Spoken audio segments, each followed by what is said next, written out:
attack. Because even one attack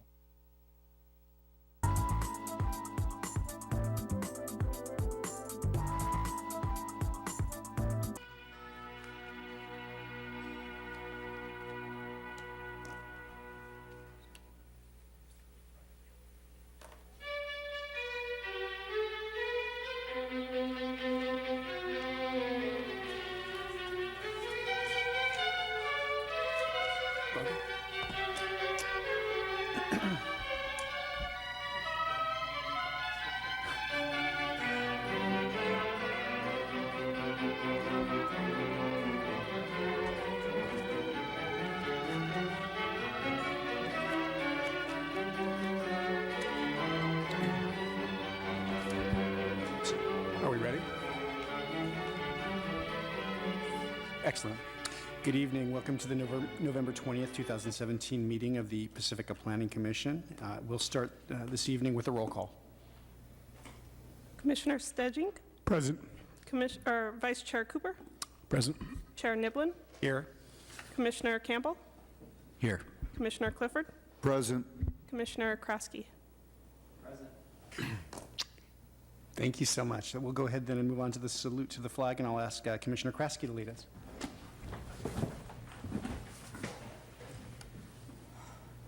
I pledge allegiance Allegiance to the flag of the United States of America and to the republic for which it stands, one nation, under God, indivisible, with liberty and justice for all.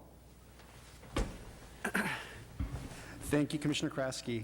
We'll move on then to administrative business. I almost always overlook approval of the order of the agenda, but tonight I'm going to get it. So can I get a motion for approval of the agenda? Commissioner Clifford? I move to approve the order of agenda. Commissioner Cooper? I'll second the motion. Okay, we've got a motion and a second. Why don't you go ahead and vote?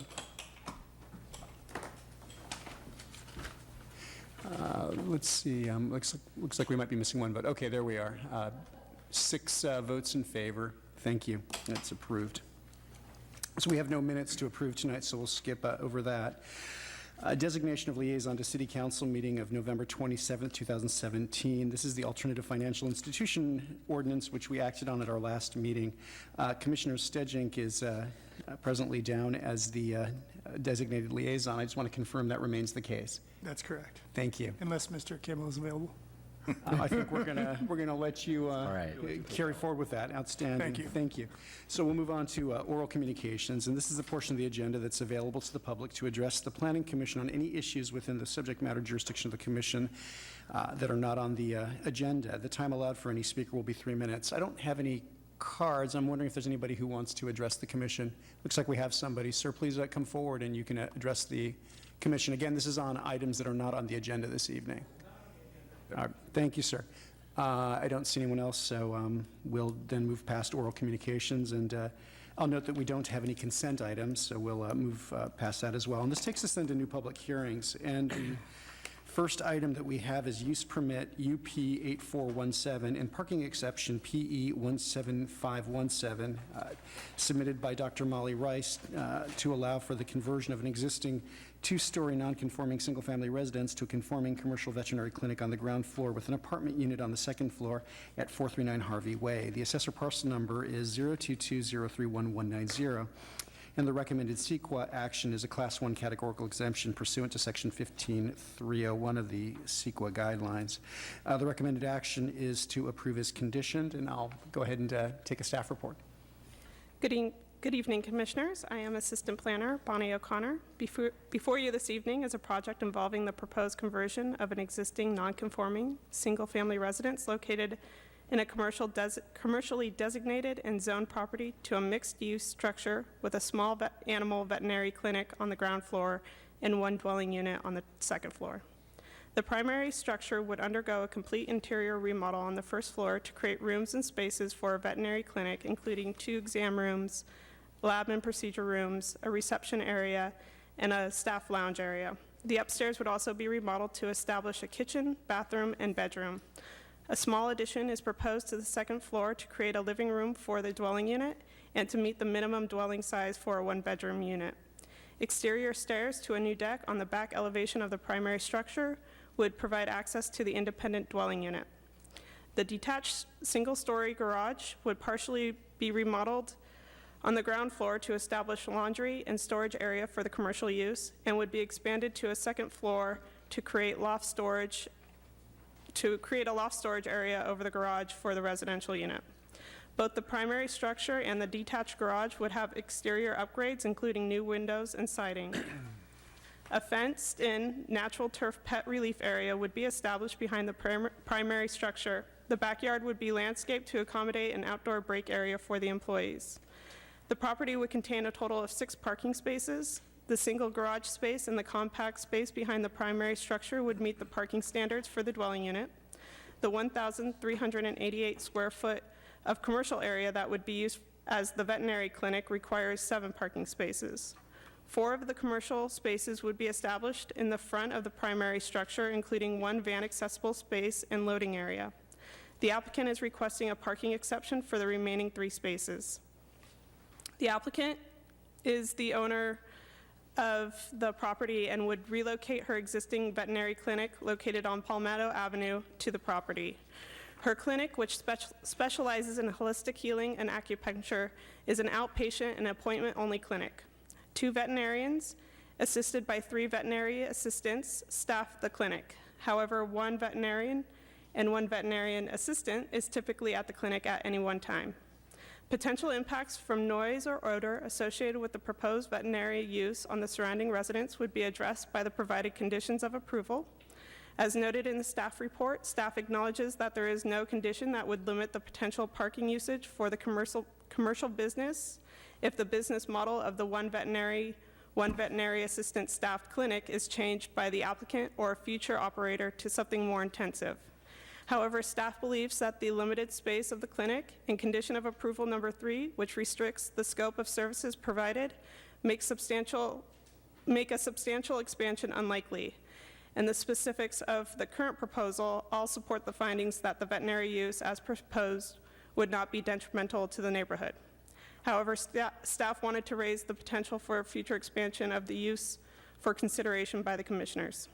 Staff recommends approval of the use permit and parking exception as conditioned in the resolution and finds the project exempt from the California Environmental Quality Act under a Class 1 exemption.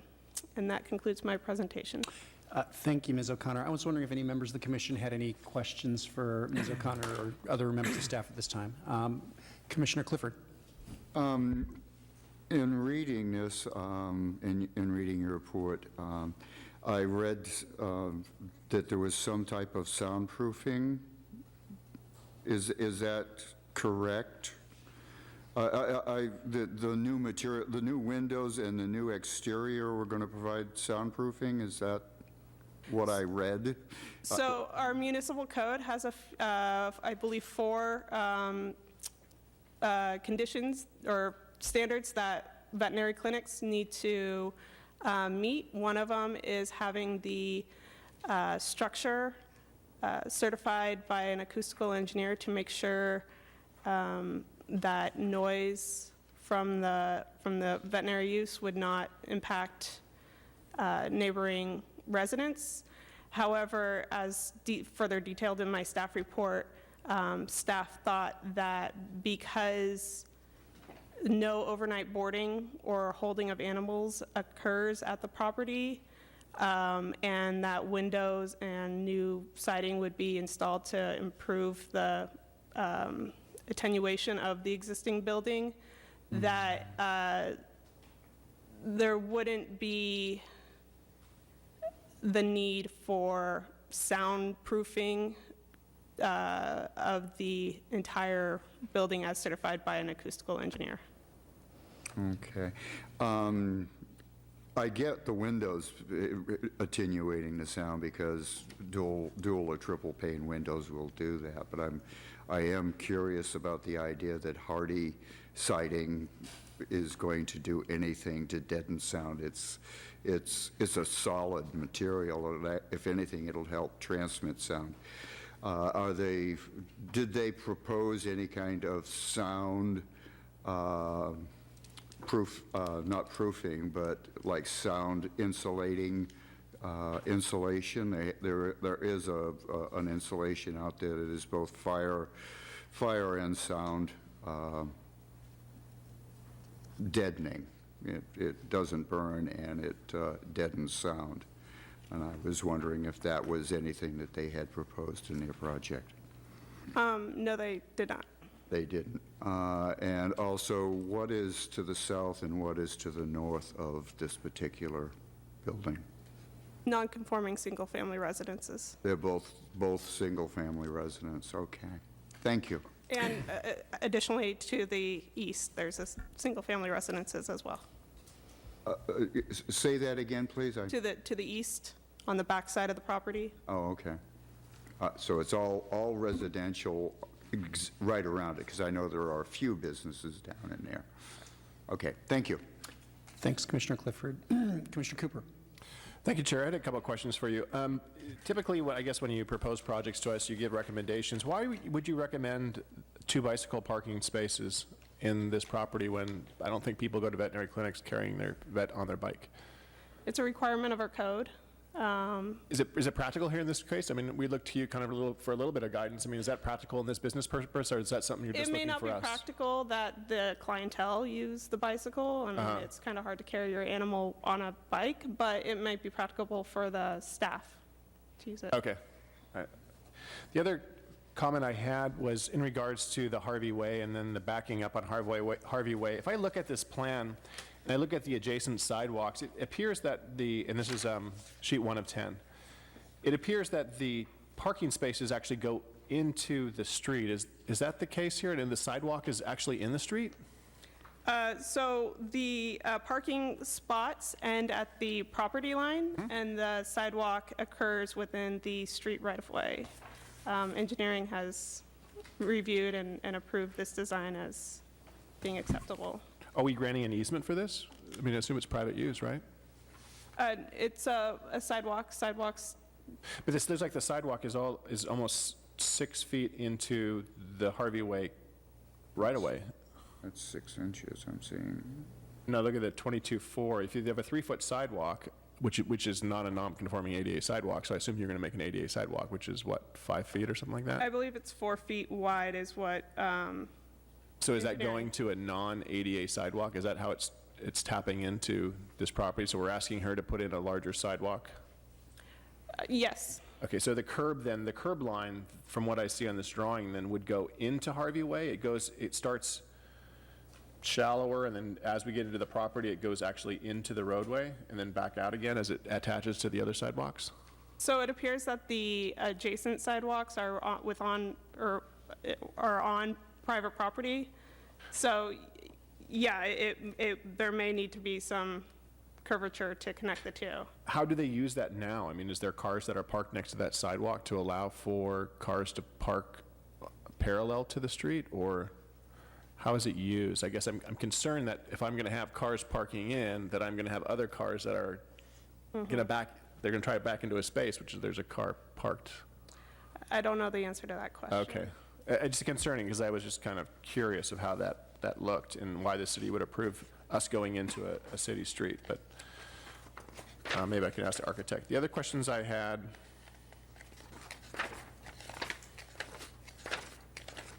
were for the use of the property. We say that the applicant shall use only cats, let's see, was it say cats, pets, and a bunch of other animals? Why don't we just say domesticated animals? I mean, why are we keeping it open? Why don't we just put what's lawful in the area? And I get concerned here because what happens if someone brings in, I don't know, some animal that's not allowed within our city code and it gets out when they're visiting this veterinary clinic? I use the term house pets, Yeah. and then provide a few examples. Isn't there a legal designation of what a house pet is? I don't know if there's a legal definition, but this is a definition that or terms that I found on, Other sites? Veterinary Okay, so you're comfortable type. with the way that, I am. okay. I guess the other question I had was looking at the outdoor commercial use in the pet relief area and outdoor employee break area. And my question was, is that a designated smoking area? Can they smoke on that commercial property in that designated break area? Is that something that's typically allowed or not allowed? It seemed to be not within 50 feet of an entrance to a commercial building, right? So it would not be allowed? We don't regulate smoking, so it would be subject to standards of any other commercial business. So within 50 foot of a, So whatever the labor code would Labor code provide, is. something like that. okay. That would be my concern with the neighbors, just looking at it from a typical standpoint of a neighbor and the employees are out there smoking in the back. Not that I'm saying they do, I'm just saying it might be something we would want to look at. The other element I had, and I'm not a veterinary expert, but we call for a natural grass pet relief area.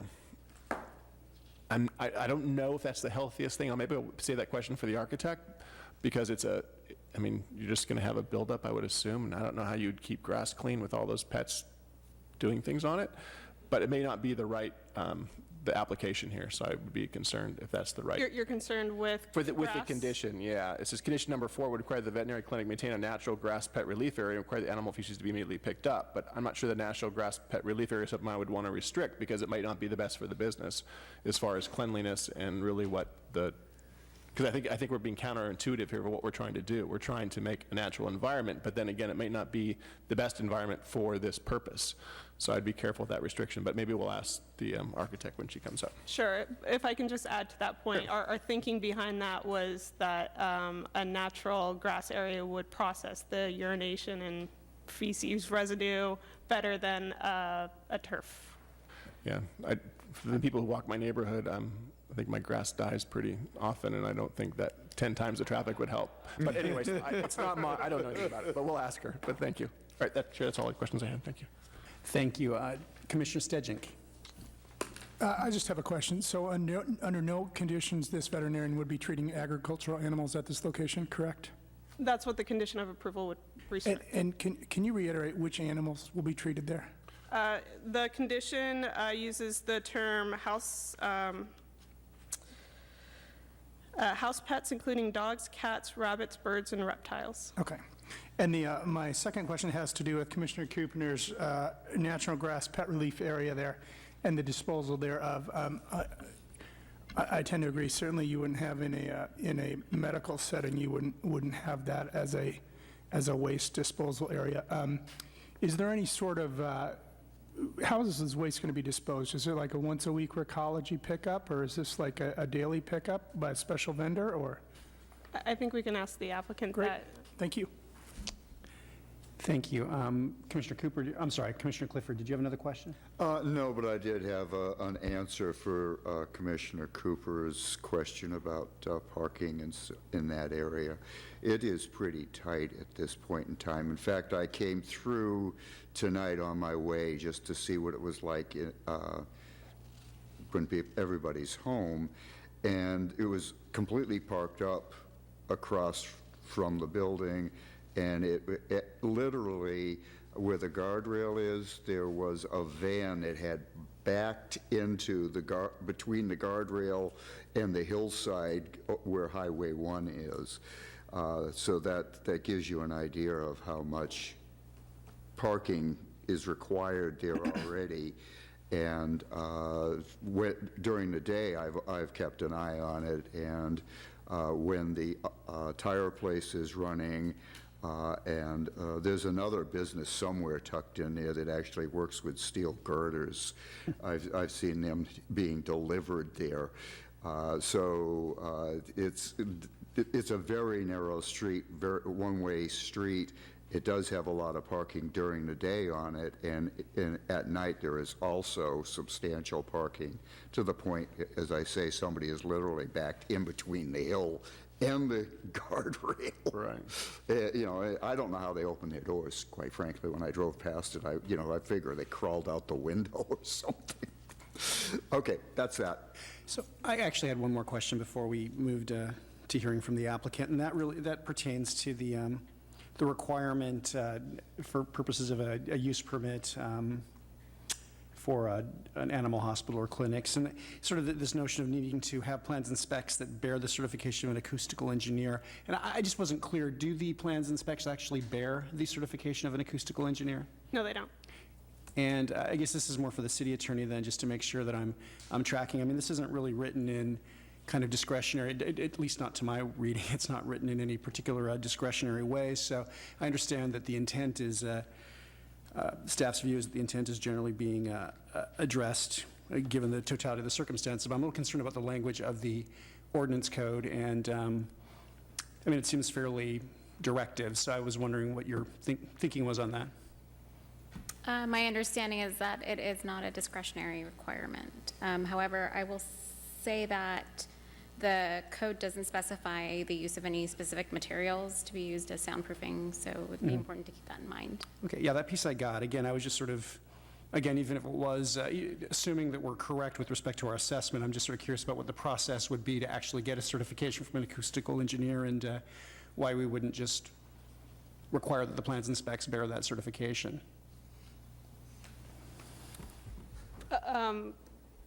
We thought we could make the findings that it wasn't necessary based on the special circumstances that the veterinary clinic operates under. Okay, all right, thank you. Chair, if I could add, I think that there's a argument to be made that perhaps there's some interpretation here, and it says animals shall be kept within an enclosed soundproof structure, and if the business model here is they're coming in with their owner, they're getting treatment, they're leaving, are they really being boarded or kept in a situation where perhaps any noise or barking wouldn't be addressed by an attending human? Okay, well, candidly, I didn't go to the ordinance code myself. I just saw that these were various requirements that appeared to exist under 94.2307, and so they look like they were Yeah. each a separate requirement as I was reading it. But anyway, we can deal with more of that further down the road. So why don't we go ahead then and move to the public hearing portion of the of this matter, and we'll go ahead and hear from the applicant. If the applicant is here, we can, again, we've got 10 minutes of time for you, if use as much of it as you need. Right there at the podium, thank you.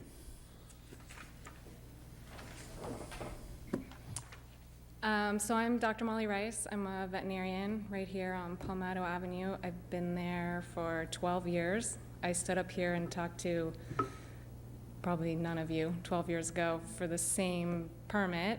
And I just want to address a couple of the issues that you guys have brought up. The sound, for one, is one of the reasons I'm looking for a new location. Right now I'm in a very tiny commercial space underneath a residential space, and it's very loud for me and my patients. When the upstairs tenants vacuum, my cat patients are very stressed.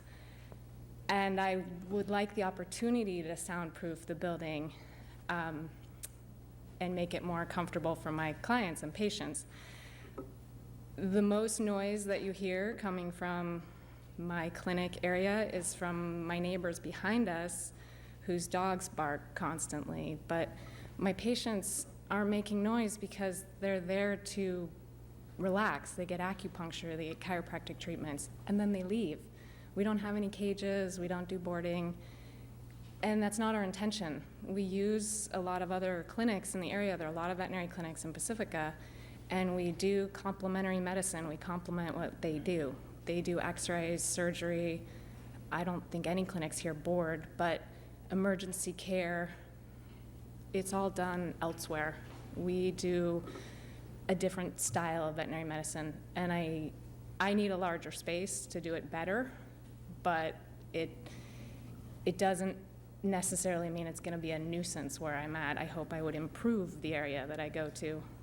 And in regard to the parking, I feel like it's constrained on Harvey Way too, and if I could have rented or bought a nice little building with a big parking lot on Palmetto Way, I would have done it 10 years ago. I've been looking and making offers and competing with whoever else is investing in real estate and not succeeding. So I was ecstatic to be able to get this property to actually keep my business in Pacifica and grow. But if there are too many constraints on it, I'm not going to be able to do it because I'm not a developer. I'm a veterinarian. So I'm working within my means, but they're limited. And the parking, I'm hearing a mixed message from the city that they want this area returned to a conforming commercial use, but they're concerned about the parking constraint. But if this building were to be used in a different commercial use that didn't require a use permit, it would have a much larger parking burden on the street, most likely, if it was retail or a bunch of guys in cubicles or I don't know, whatever else you would use it for. They're all gonna need to park and probably be a higher density than my small veterinary clinic. So maybe the city could work with me and put some green areas on the street, or we could improve the street. Maybe we could make it more commercial friendly. Or maybe it should stay residential and then it should be rezoned. But I think I would appreciate working together and creating a more clear intention with the street than telling me you want it to be commercial, but then I can't have any more clients because they might need to park, because that is what businesses do. So, and in regards to the pet relief area, I think the name of it is a little bit misleading. It's not a dog boarding, dog daycare. There's not a lot of pet relieving. It's just because sometimes we need to collect a urine sample, and then the urine goes in a little cup, and it goes in a nice package, and it goes to the lab. There's not a big saturation on the ground. Sometimes we need poop, we pick it up, we put it in a nice sample, goes to the lab. There's not gonna be like a large area with a concentrated pet waste. And I think that in the explanation of the business, you could understand that they're coming in the front door and they're leaving the front door. Rarely they're gonna go out the back door and give me a sample, or they have to go and that's where they go. But it's not every appointment is not gonna be using the pet waste area, nor would I encourage them to. So, is there any other concerns or questions for me? Well, thank you. Let's check and see. Are there any commissioners who have any? Commissioner Stedjan. Thank you. Frequently up here, we hear terms like financial hardship on a staff report when a developer wants to put a building larger than code allows or simply isn't allowed to develop the parcel to his wildest dreams. I'm curious, is there a specific item of this staff report or the process that you found unduly onerous? The whole process was more onerous than I expected. The issue for me has been that the extensive checklist that I got in order to submit the use permit was just a fraction of what I actually needed to submit, and I wish I had known that up front. Of course, maybe I wouldn't have taken this on. The street redoing and the sidewalk is extensive, more than I expected. But I understand that. Did you say extensive or expensive? Both. I'd say both. Thank you. Okay. Commissioner Cooper. Thank you, Chair. First of all, I think you do great work. So I do have 3 questions for you, and I'd just like your honest opinion on them. Do you require any bicycle spots for your employees or anybody else? I've never had a client or employee come on a bike. Do you like the grass provision in there, or do you want some options? I'd rather have some options, especially ones that didn't need water. And then, have you looked at the parking in front of the building? Are you comfortable with the way those spaces are laid out? I mean, I know that typically, if I have a dog, I get them out of the back, and I would hate for a car to be running down Harvey Way and get me. So are you comfortable with the way that's laid out and servicing your clients? I think what Bonnie and I talked about is that because of the parking lot, the way it's designed, there wouldn't be parallel parking in front of the parking lot. And the area against the median, or whatever separates the highway from the Harvey Way, that wouldn't be parking because it requires me to redline it, which I learned means make it no parking. Right. So that opens up more turning radius for people to come and go from the parking lot. So unless someone's going 50 miles an hour down Harvey Way, I think it's pretty safe. Okay. Have you thought about putting a mirror so people, when they're backing out, they can actually look down Harvey Way in the opposite direction? Is that something you'd consider, maybe? I think that would be feasible. I hadn't. It's just for safety. I just don't want anybody to get hit on that street, so. All right, that's all the question. Thank you, Chair. Thank you. I think that's all the questions we have for you right now. So we'll go ahead then and move on to the next portion of the hearing, which is to hear from any members of the public that want to address this matter. I do have one speaker card from Louis Marchese. I don't know if there's anybody else who's interested in speaking to this item. If so, I'd like to get the speaker cards for you now. In the meantime, Mr. Marchese, if you wanted to come up and address us on this item.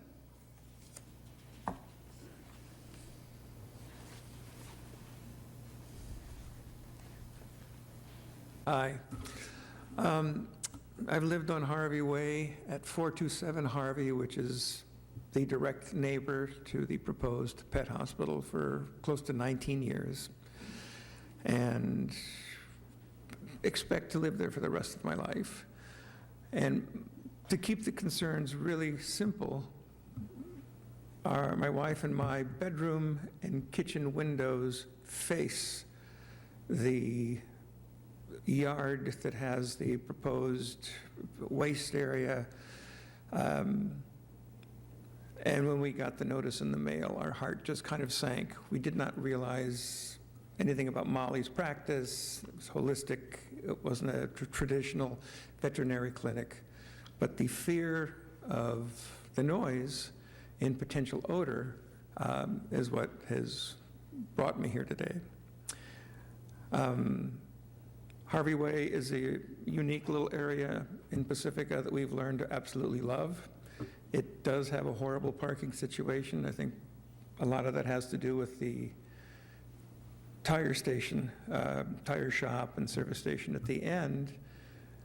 And in a nutshell, parking, barking, and odor, and our direct window on that is my concern. I think it really sounds like, I really don't know anything about Molly's practice, but on paper and from what I've heard, it sounds great. It sounds wonderful. It sounds like nothing that I had expected, because my experience with veterinary clinics certainly are traditional, definitely louder, and a lot more animals.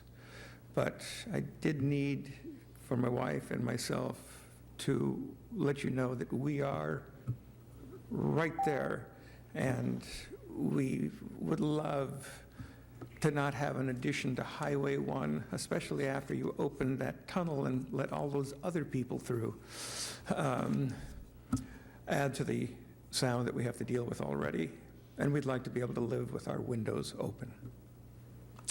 Thank you. Thank you, Mr. Marchese. I don't have any other speaker cards, so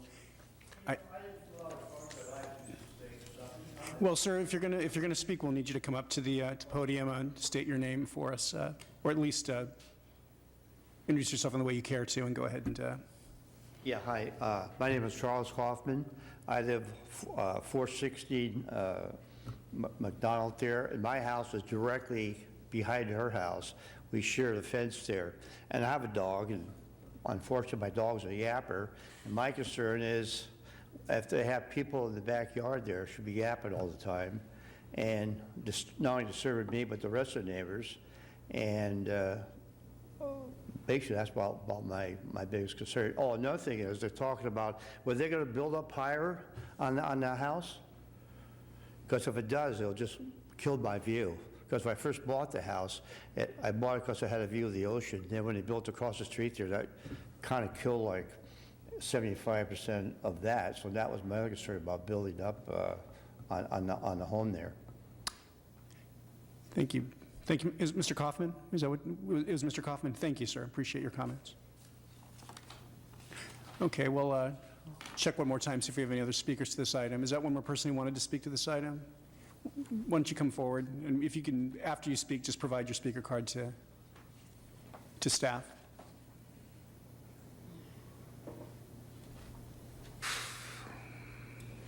Good evening. My name is Dan Little, and I'm a client of Dr. Molly's We've been taking our dogs there for a number of years. I know that some of the concerns that are voiced by the other speakers here and the commission is odor and the use of this green space. And our first dog has gone to Dr. Molly for a number of years for a number of ailments, and never once have we had to use any sort of open space for our animal. And our new dog has undergone some other treatments there, and again has never had to use any outside space for relieving themselves. As for noise, there's only 2 clients inside the veterinary clinic at any one time. It is a quiet and serene area, very designed for relaxing of our animals. My first dog underwent a number of acupuncture treatments for his back and his legs, and my current dog now has undergone a few other treatments. But it's always a very relaxing, quiet, and serene atmosphere that doesn't, you can't hear anything from the outside of the clinic itself. And so I understand some of the concerns voiced by the neighbors, but I can assure you from my number of years dealing with Dr. Molly, being in that clinic, it is an absolutely quiet and lovely environment that would not have any undue impact to the environment outside of the clinic itself. Thank you, Mr. Little. All right, one last call, and I actually don't see anybody else, so we'll go ahead and close the public hearing and bring the matter back to the commission. Gentlemen. Commissioner Campbell. Was there any discussion of privacy trees or anything like that with the applicant? Or is it in here? I just might have missed it. No, there wasn't. I know we used to encourage that in some plans where people were building, big over another house or something like that. But would that get at some of the privacy issues that one of the neighbors discussed? Or is there enough room? What's the pleasure of the commission? Do you want to go ahead and hear from the Sure. applicant? Yeah. Sure, why don't you come forward? Why don't you come to the microphone so we can all hear you? It's also a concern of mine, and there's a landscape plan in the documents that includes native, drought-resistant tree shrubs along the whole perimeter of the property for privacy for the neighbors, but also for myself. It's not the most beautiful surrounding area. Okay, and they're going to be of a certain height? They'll go above the fence, or? Yeah, I mean, they're quite high. Okay. My apologies for not picking up on it, but I'm not sure of the exact height, but the intent was to make a green screen around the property. Originally, I had, my idea was bamboo, but it's been changed to native drought-resistant plants. So I don't know the names of them, but the landscaper has put in a lot of work. Okay. Thank you very much. Anything else? No, that's it. Okay, thank you. Commissioner Cooper. Thank you, Chair. I don't really have any problem with this project. I just had some concerns and comments in regards to the parking and safety, and it seems like the city engineer's already taken a look at it. So besides that, I'm ready to make a motion when everybody else is done speaking. Thank you. Commissioner Clifford? Well, I like the project, but I do have a concern with the red striping of that area across from the project, simply because of the parking restraints already there with the existing businesses and the existing residential. It's already pretty tight. If it's roughly somewhere between 60 and 80 feet I'm looking at here, that's what, 4 or 5 car lengths? That's gonna impact the area. And I'm not saying I wouldn't vote for the project, but I do want to express that I'm really surprised that there weren't more people here from the neighborhood saying, we have to have that to park out there. If you put red curb it, then we can't use it. But that's if they're not here saying that, then that's on them, not on us. So that being said, that's where I'm at. Commissioner Campbell. Yeah, I was going to remark on the parking as well, although I think that harking back to one of our more recent meetings on the commercial development in Pedro Point, I think we're historically being a little liberal about parking when it comes to commercial. I want to say I do really, I hear the next door residents, and that's why I was concerned about the privacy trees. And if this were a normal vet facility, I think I would have some real issues about incompatibility with the neighborhood. But the fact that there's only a couple people coming for seems like a very serene type of treatment. It tips me the other way, but I just want to really express, that I do appreciate the comments from the neighbors, but it is zone commercial, and this is probably one of the quieter things you could get, it seems. So I think we have to go with the zoning. I'm in favor of it. Well, I'm in favor of the project. I am, I guess, pleased with the proposition that we're not ultimately losing a unit of housing. I think that the apartment, component of all this is very, important to me in the sense that, I'd hate to see us lose housing, recognizing the zoning and what have you. So I'm very happy with the apartment component of the project. I remain, I guess, troubled. And I don't mean to be a pain in the posterior about it, but again, I think that our ordinance code is real clear about what actually is required for this sort of a permit. And I would prefer that we include a condition of approval or something that makes clear that our expectation is that we would get a certification of an acoustical engineer to verify that the proposed structure will prevent this emanation of sound. I don't really see how the totality of the circumstances really ultimately trumps the language that's in our ordinance code. I recognize that we were working very diligently with the applicant to try to minimize things, but either we need something in the ordinance code that authorizes the planning director to waive this requirement in appropriate cases, or we need to honor the text of the ordinance code. So that's my own personal perspective. Commissioner Campbell? I would agree with that. Is that something that staff could speak to?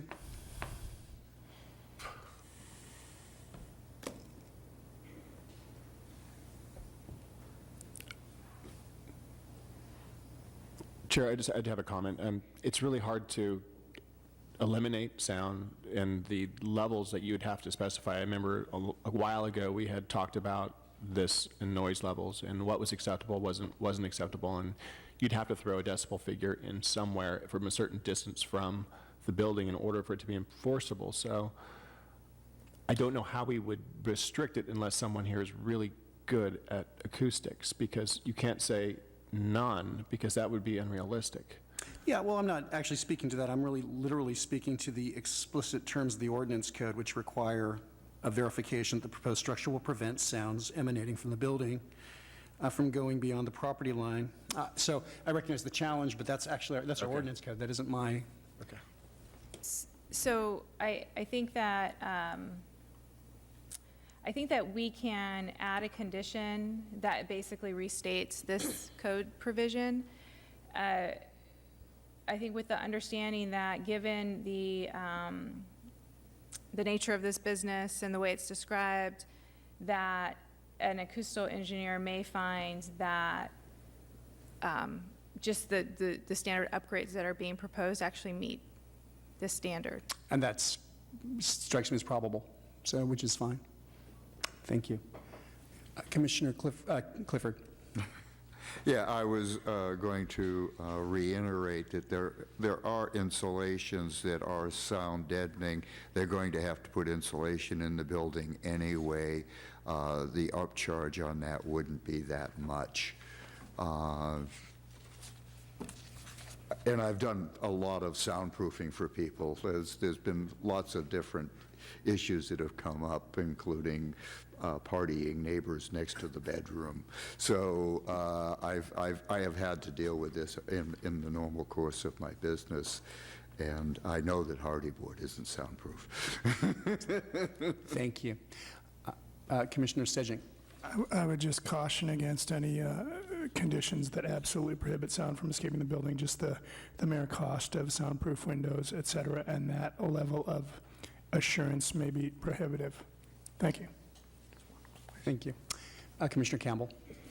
And just one quick question regarding the privacy screening. What's the planning department's view on the adequacy of the trees or the shrubs that were proposed? Do you think it's going to get at that? And I know I just couldn't get my hands on the arborist report. The applicant did propose a number of landscape or species for the landscape plan. There is a condition of approval that a final landscape plan be submitted, so we can verify the species at that stage to make sure it's meeting the screening concerns that you're stating. Okay, actually, Commissioner Clifford just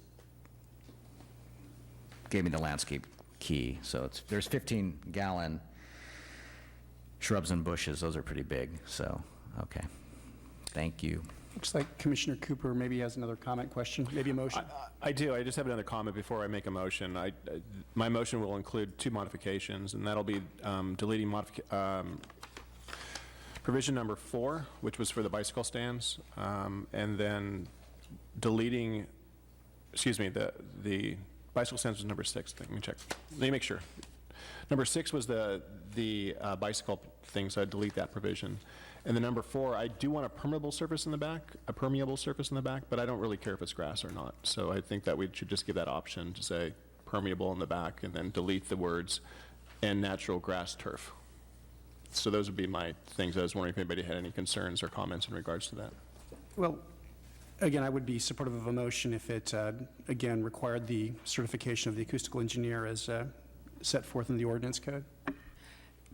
Through the chair, I think we have a concern about deleting the bicycle parking because it is a code requirement similar to a similar theme. That was going to be my comment. Simply restated, I don't believe it was shown on the plan, right? Correct. Yeah, so it's restating the municipal code requirement to modify the plan, but we've not noticed a parking exception to deviate from the bicycle parking standard. So it would require another hearing if we were to go that route, is what you're saying? Okay. Commissioner Cooper. I'm ready to make a motion. Move that the Planning Commission finds the project is exempt from the California Environmental Quality Act, approves use permit UP 84-17 and parking exception permit PE 175-17 by adopting the resolution included as attachment B to the staff report, including conditions of approval in Exhibit A, modifying the words on condition 4 and natural gas tree, strike those out, but I do want to keep it permeable. Reiterates the condition of having an acoustical engineer certify that they meet the standards of the city and incorporates all maps and testimonies into the record by reference. So that's a motion. Commissioner Stedging. Second. Motion and a second. Is there any further discussion of the motion? I don't see any, so why don't we go ahead and vote? Okay, well, that's unanimously approved, 6 votes for and none against. Thank you.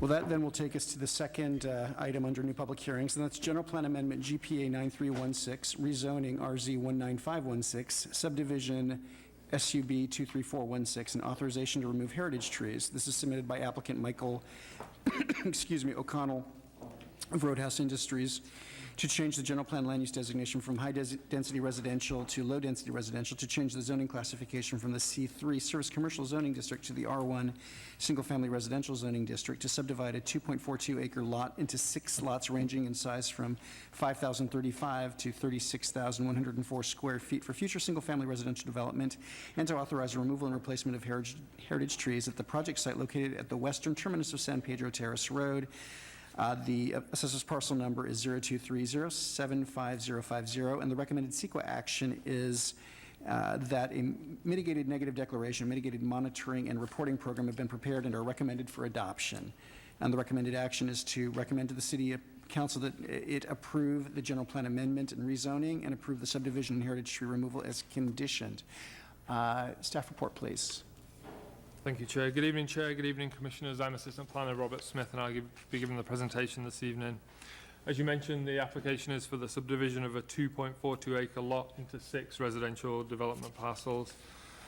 There are a number of elements in addition to the staff report that I'd like to touch on. As you can see, the existing site is adjacent to the West Lindenmar residential neighbourhood. The particular elements I'd like to touch on include fire access, stormwater treatment and management, habitat replacement, the riparian corridor protection, and tree removal and replanting. To begin with the riparian setback identification, you'll see on the dais that some additional text to condition 50 has been provided. In collaboration with the applicant, we've amended the text of this condition and included the image below the text as a way to show the possible future locations for fences, monoliths, and signs. These permanent physical features within the subdivision are intended to inform future occupiers of the development restrictions applied to the site, and staff hope Commission will agree with the amended conditions and the appropriate text can be replaced for that condition. In addition to the text that you have in front of you, there's also been a minor amendment to the text in the presentation, which Senior Planner Murdoch will identify. Thank you, Mr. Smith. So in the first sentence, from the version that you have before you to the version that's on the screen, the staff's proposing to delete wooden split rail to allow the particular type of fence to be subject to the planning director's review and approval. And then further down, just simply modifying the timing component, where are we? Towards the end, where it references the specific design, materials, height, and placement of the fence, monoliths, and signs shall be subject to review and approval by the planning director prior to final map approval. Applicant shall revise the tentative map to include the locations of the fencing and monoliths prior to filing the final map for review and approval by the city. So it's a minor procedural change, nothing to the substance of the condition, simply requiring the tentative map to be revised as opposed to the more general treatment that is printed. Thank you. Thank you.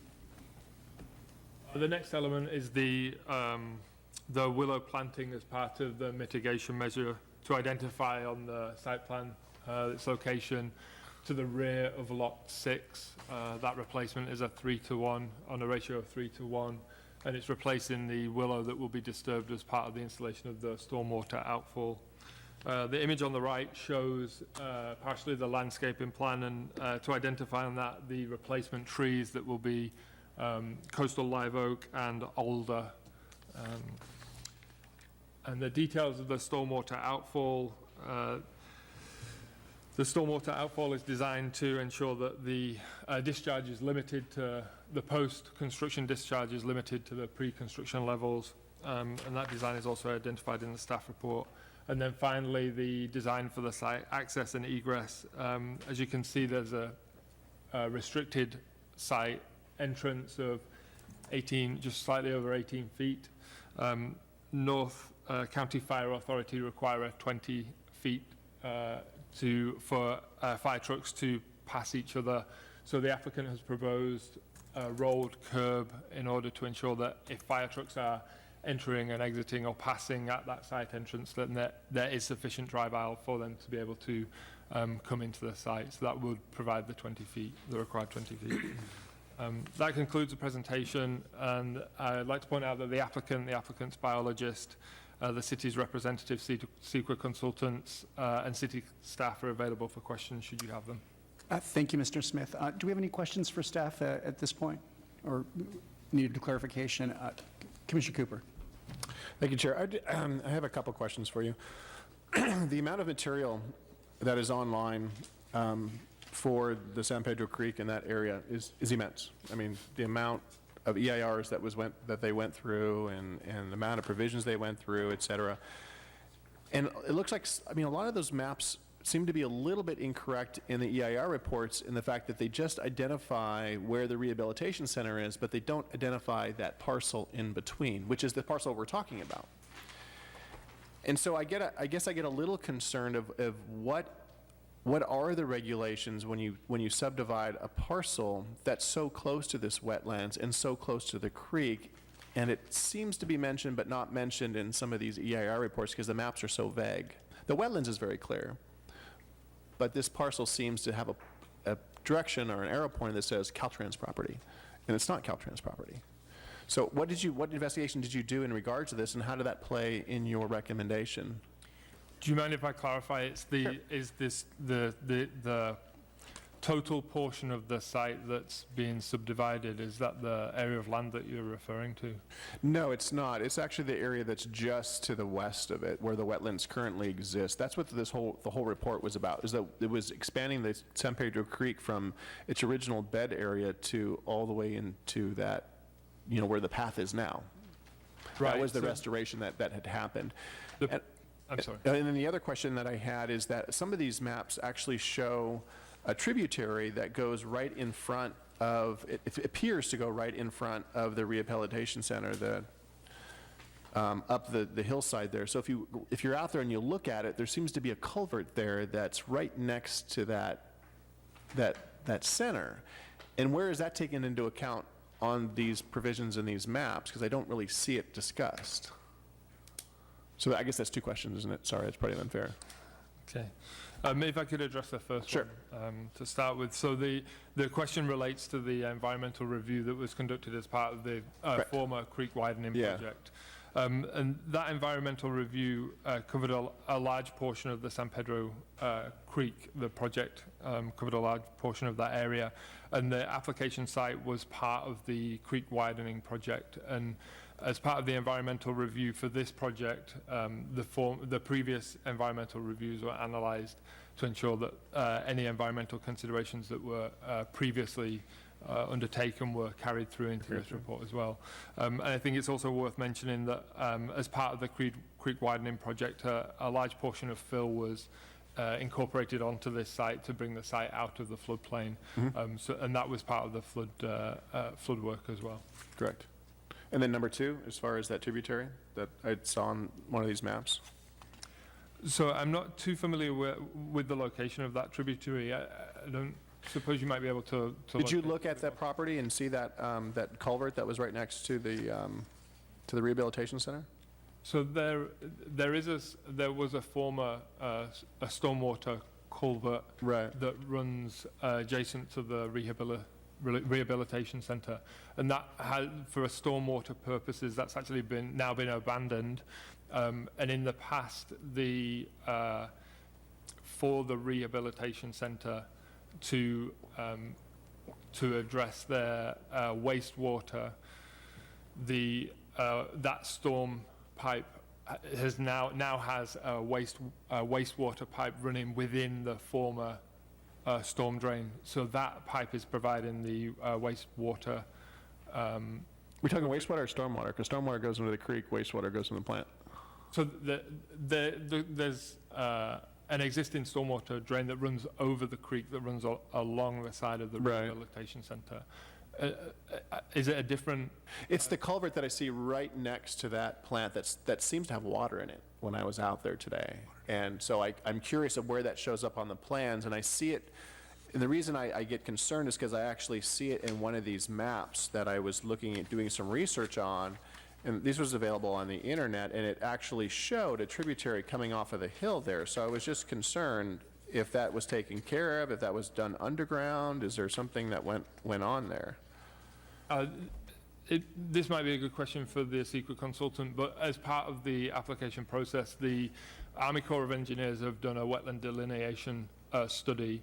In addition, the Department of Fish and Wildlife have assessed the creek bed alterations that the applicant has put forward, and the applicant's biologist has also done an extensive review of the area, which has been peer reviewed as part of the Specifically for this project? Specifically for this project, yeah. Mm-hmm. Okay. Thank you, Chair. That's all the questions I have. Thank you. Commissioner Clifford. Oh, I do have another question. Yes.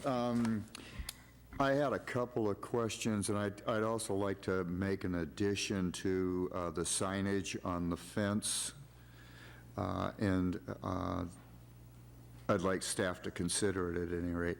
And that is that anything in the report, there was talk of people were to stay out of there except for weed abatement.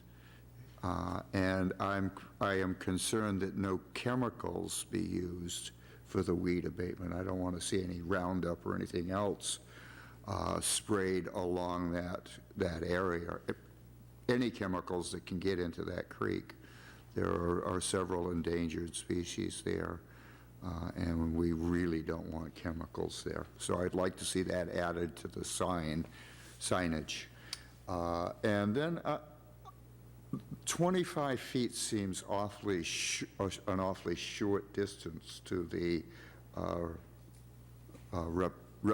riparian, thank you.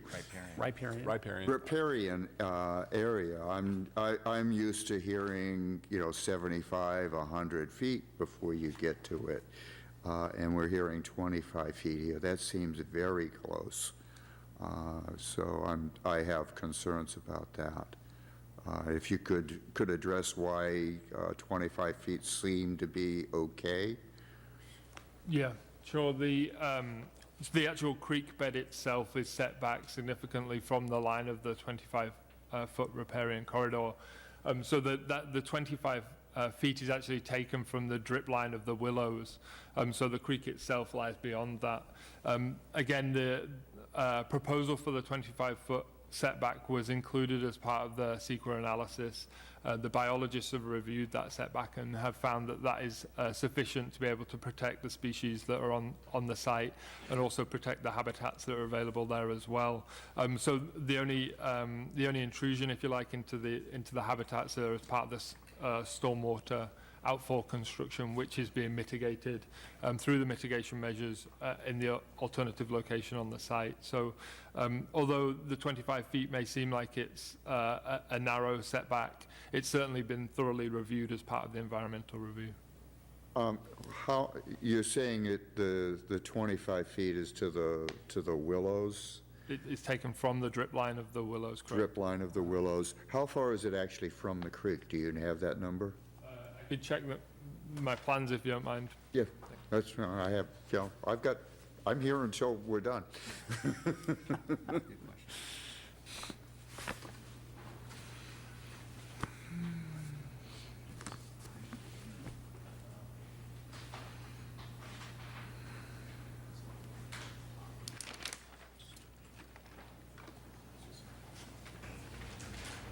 have two more questions.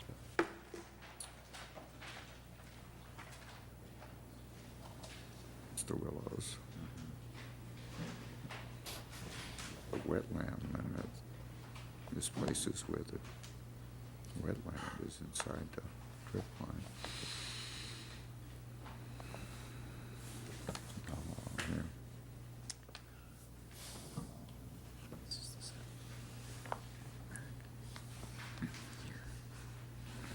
So obviously the creek bed is meandering through that area, and it would appear that at one of the narrowest points, the distance from the edge of the creek bed to the willows is approximately 55 feet, and then there would be the additional 25 feet.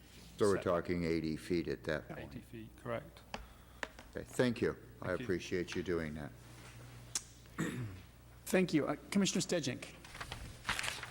Thank you. I visited the property and have reviewed the documents. Can we go to the second slide you had up there a second ago? One more. My concern is specifically regarding this area right here. I've read the staff report. Can you go over once more what the final outcome of those trees that are currently there will be?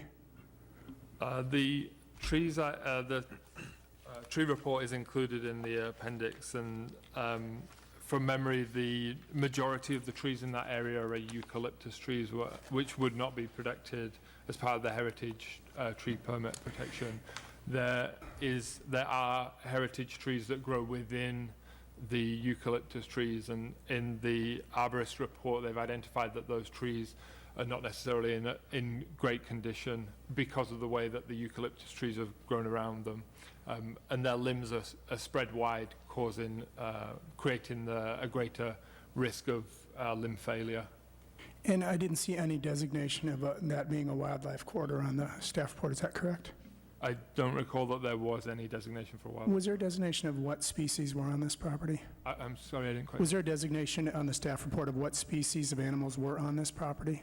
There is reference to the SEQA document that lists out the individual protected species within the area, and I can quickly look up the species that are present on that site. And that would be great. I was there and I walked that grove of trees at about 5 p.m. today for 7 minutes, and just in that 7 minutes, I saw 5 raccoons and a deer in that specific spot of trees there, and I might suggest it. Perhaps the applicant's biologist can address that. Yeah, I can run through the list of species if you Great, like. thank you. The particular species are the yellow warbler, migratory birds, the San Francisco garter snake, the west pond turtle, California red-legged frog. Excuse me, is this a list of less than 20 items? It runs to Good enough. 8. That's all right. Okay. Thanks. Thank you. Commissioner... excuse me, if you don't mind if I clarify that those species are species that were identified in the SEQA analysis to see if there would be an impact on those species. So they may not necessarily be present on site. Thank you. Thank you. Commissioner Cooper. Thank you, Chair. I have 2 questions for you. My question is in the entryway. Looking at C501, it looks like that driveway encroaches on a Caltrans easement. Who owns that property that's right to the, I guess it'd be the west? So in earlier iterations of the design, because of the narrow width of the site entrance, the applicant was proposing to have a portion of the site entrance on the adjacent property. We identified with the applicant that wasn't appropriate, and the design has been revised to the design that's set out in the site plan in the attached drawings. So on the site plan, which is drawing C302, you'll see that the entirety of the proposed development is within the application site. I see it here. Okay. Yeah, it's simply a previous design that wasn't updated as part of the drawings, I'm afraid. So is he doing the street improvements then from that area to where those bollards are, right at the edge of the street there? It shows into San Pedro Terrace Road, okay? I think the bollards are right along the property line there. Is that correct? Is he doing the road improvements on San Pedro Terrace Road to his driveway? And then what prevents any traffic from continuing on there? Is he going to relocate those bollards and put a fireside in there or something? Correct, yeah. As part of the proposal, he's proposing to move the bollards, an existing bench, and I believe a trash receptacle. So it will, those features will be replicated, but slightly further back on the trail. And he's taking responsibility to pay for all that? He's replacing them, correct, yeah. Okay. The other question I had was obviously the fire department and getting in this. Obviously look at that private road, and it's quite large compared to the entryway. Making that turn off of San Pedro Road into that property, has it all been laid out as far as fire department? They're all comfortable with that? So the applicant has included the radius turning circle into the property, and it's marked on the drawing that's on the screen right now. It's a radius of 28, which the fire department is satisfied with. And then from the rehabilitation center into this pathway, is he providing an ADA access ramp down to the path? The connection to the existing path and the proposed sidewalk will be accessible. Accessible? The conditions of approval are included from the engineering department to that effect. Okay. The other question I had is that as far as that berm that goes into the creek, obviously that area's been filled. So when they did the creek restoration, they filled that whole area. What prevents anything when I subdivide that lot from people just, their fertilizer going down into the creek or whatever they have in that development in that area? Is there any barrier that's going to be there? Is he going to put some riprap to improve that side bank wall so it doesn't decay as people walk on it? I mean, what is he doing in that area? Is he going to do any improvements to the creek in that area? There are no physical improvements or stabilization measures proposed. And Fish and Game didn't really care? They did not comment on that?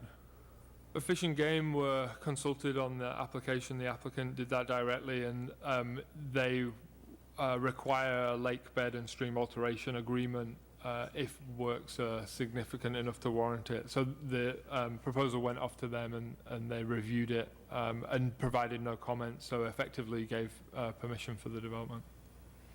So what from my standpoint, if I look at subdividing these parcels and I approve it, what prevents someone from just building a house there and not doing any protection in that area? I mean, I could stomp and put construction equipment there and cave it in. I mean, it's just fill.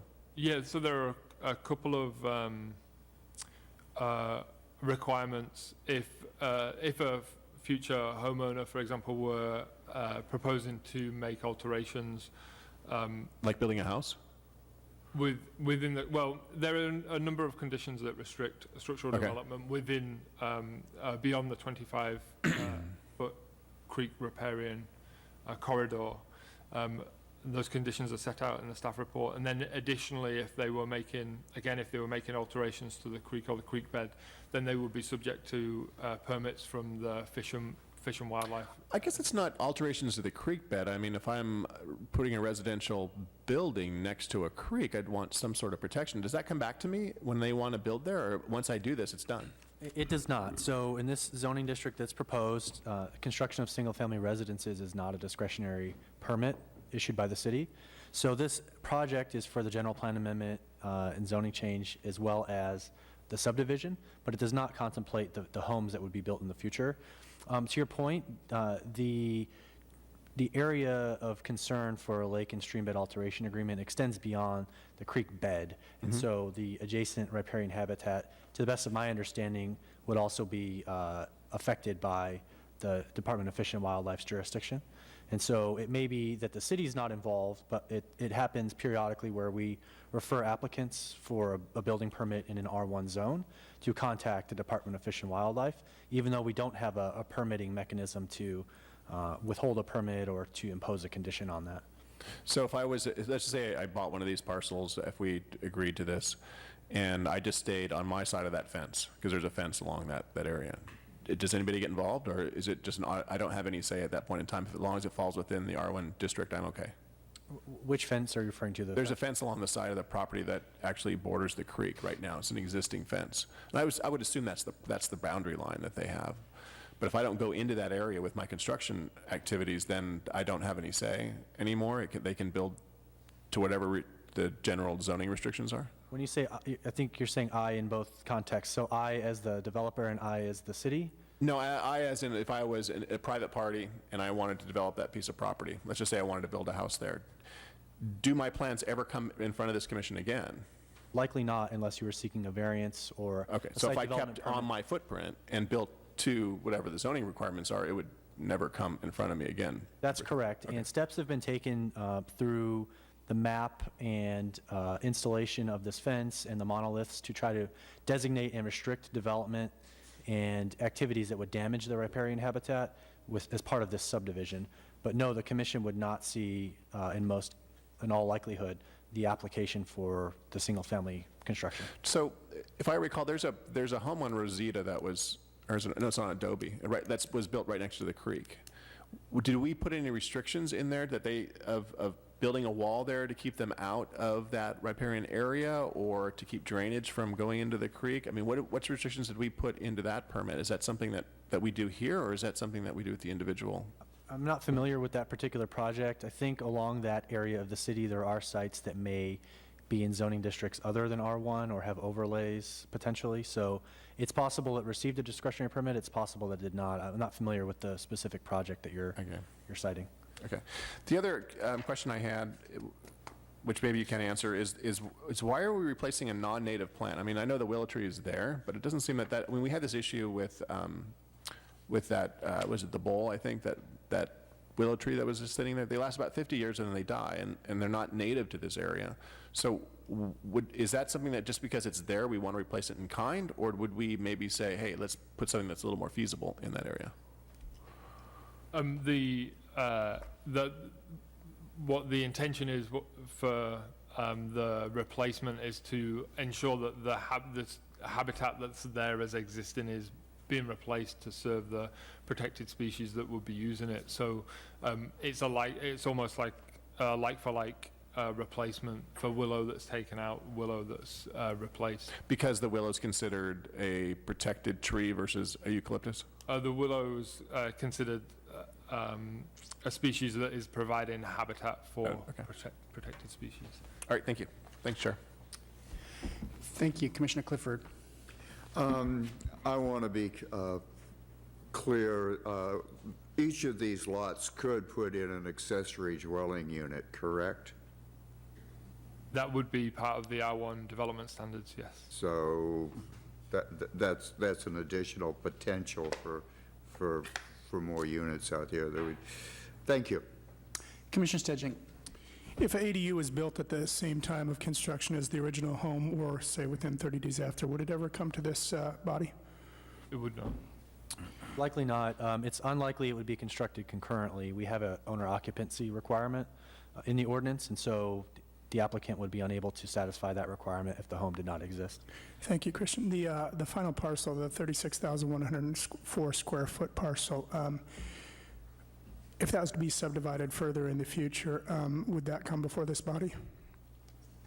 Not necessarily. A one-lot subdivision under the city's ordinances potentially could be approved by the city engineer without a public hearing. Thank you. My final question is for the Assistant City Attorney Deepra. I know there's numerous cases in other states, specifically flood areas, where cities that have allowed construction in areas have had liability and paid out when these areas eventually did flood, perhaps planned, perhaps not planned. Does the city have any potential liability for this construction, say through an act of God it would flood, or through any act? At this point, I don't have any facts that suggest that the city would be exposed. Is there any possible scenario where the city would have liability here?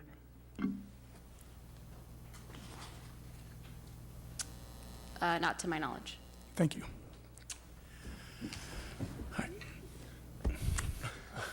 Commissioner Kraske. If I'm not mistaken, approximately 1/3 of this property will become impervious surface with this development project. Can you talk to me a little bit more about the stormwater outfall mechanism that you put on the PowerPoint? And have the appropriate agencies approved this outfall mechanism, such as the National Marine Fisheries Services? Yeah, would you like me to bring that image back up? Would that be useful?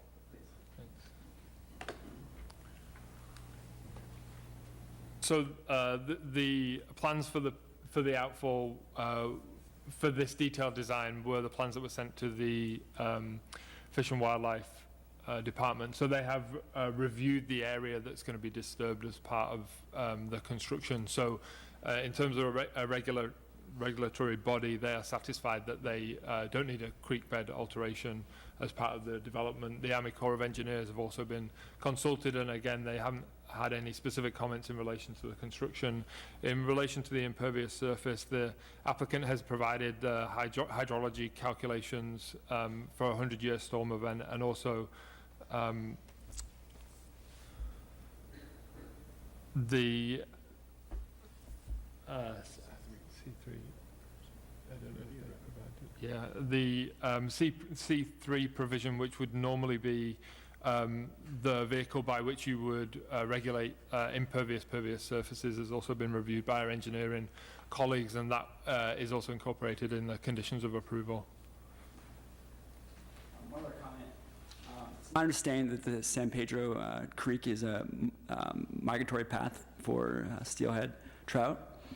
So my question is, this outfall unit would need to be approved by the National Marine Fisheries Agency.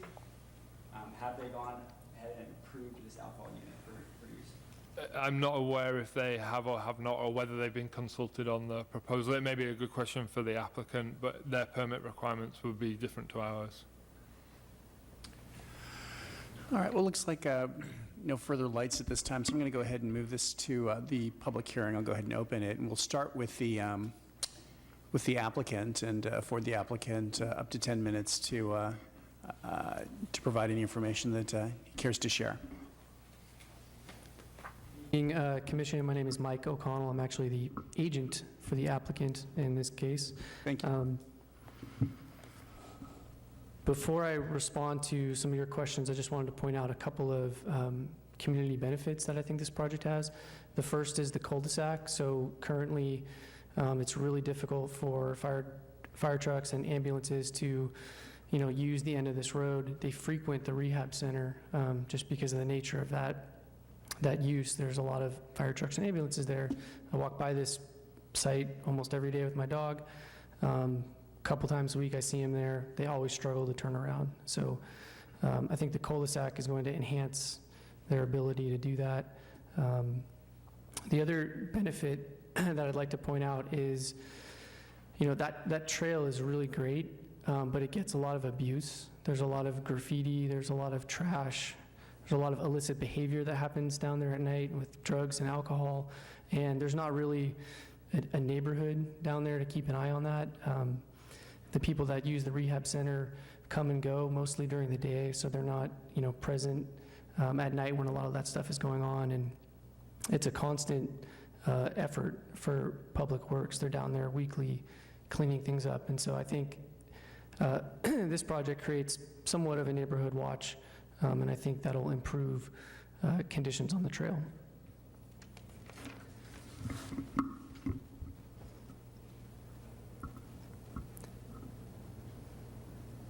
Commissioner Cooper asked about the entryway, and the issue with the entryway is the site has approximately 22 feet of frontage on San Pedro Road, and so, the fire department would like to have 20 feet clear, and the reason for that is if there's a fire truck that's parked, another emergency vehicle needs to get around it. The fire trucks themselves aren't 20 feet wide, they're closer to 8 feet. So an important part about this project is having the sidewalk connect to the existing sidewalk at the driveway of the rehab center. And the sidewalk needs to be 4 feet minimum for ADA. But we can't have 4 feet for the sidewalk and 20 feet for the fire access because there's only 22 feet of frontage. And we can't encroach onto the adjacent parcel, which it's owned by the city of Pacifica. It was deeded to the city by Caltrans, and it has a very restrictive deed that only permits it to be used for flood control purposes.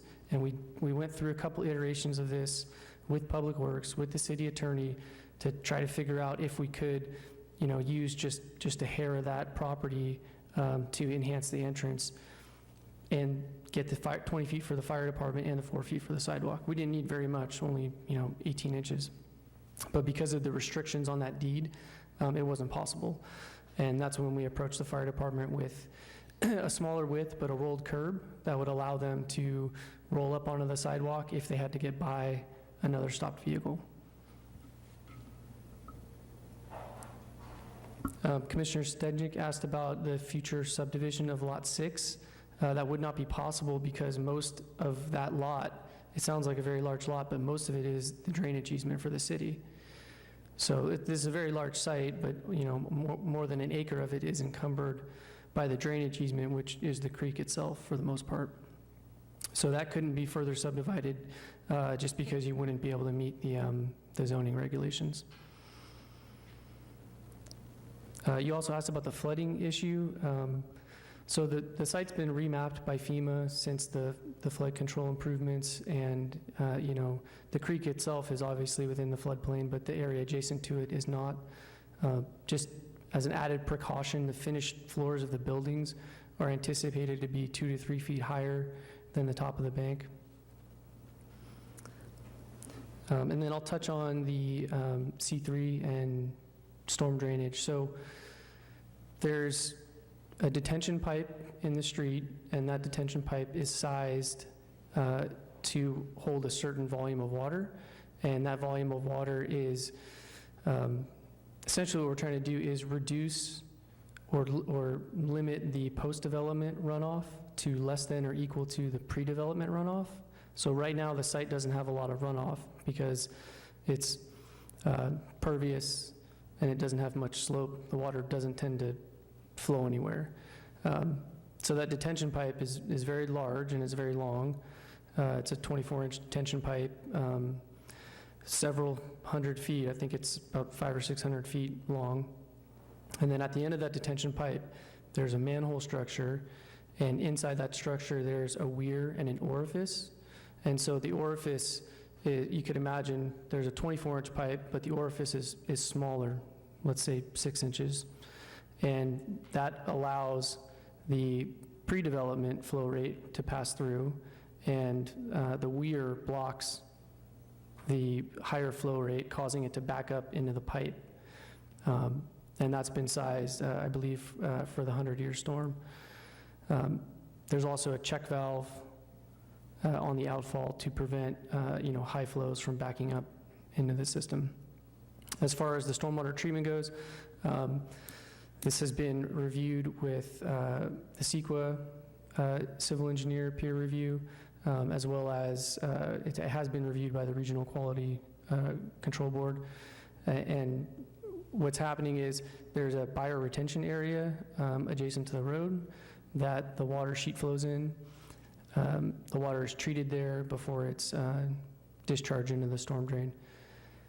And then on each individual lot, there's conceptual bioretention areas shown to treat the runoff from the roofs of the houses. In addition, we're not proposing any impervious area in the front or rear yards of the lots, except for the driveways. So any patios or anything like that that you might have in the backyard would be of a pervious material.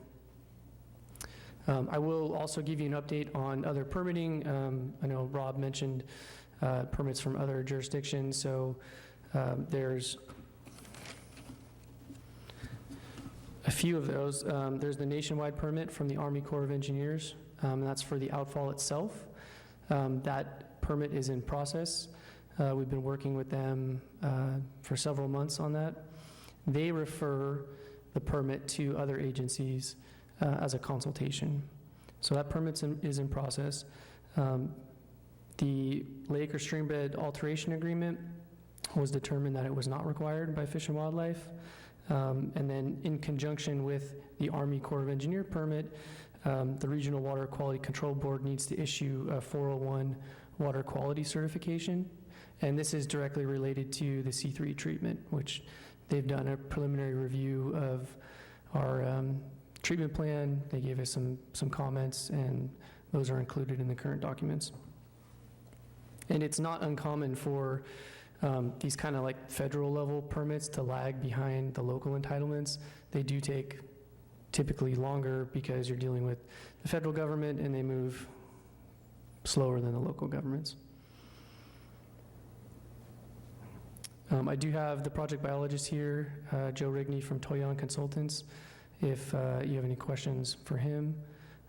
Otherwise, I'm here to answer any other questions. Thank you. It looks like Commissioner Cooper has a question for you. Were you surprised that there was no embankment improvements or protection? Not really. When they rebuilt the creek, this is all engineered material. So this is structural fill. So it's engineered material you can actually build on when they put it there. It's not just creek bed material that they. No, it's like select fill that was placed there as part of the creek widening and flood control project. So they ran curves on it and everything else, so you don't have to dig it up, you can actually build on it? Yeah. Okay. Yeah, it's solid. It's like a graded pad. And we did a lot of geotechnical investigations. We went out and did some supplemental borings as part of the CEQA process to address things like liquefaction and slope stability. Okay. And that all checked out. The other question I had for you is, the fire department wants the 20-foot clear, and if you have a sidewalk and then you have assume you have a curb on the other side, so you're down, what, 24 inches, 23 inches? Is the fire department okay with that? That's why the curb on one side is a rolled curb, and I think Rob had a picture of it on one of his slides, but it's a mountable curb that you can, it's not super comfortable to drive over, but if you're in a fire truck and it's emergency and you gotta get by, it's analogous to some of the driveways you would see in like a townhome subdivision where you don't have, the driveway doesn't actually depress, so you roll up on it. All right, thank you. Commissioner Campbell.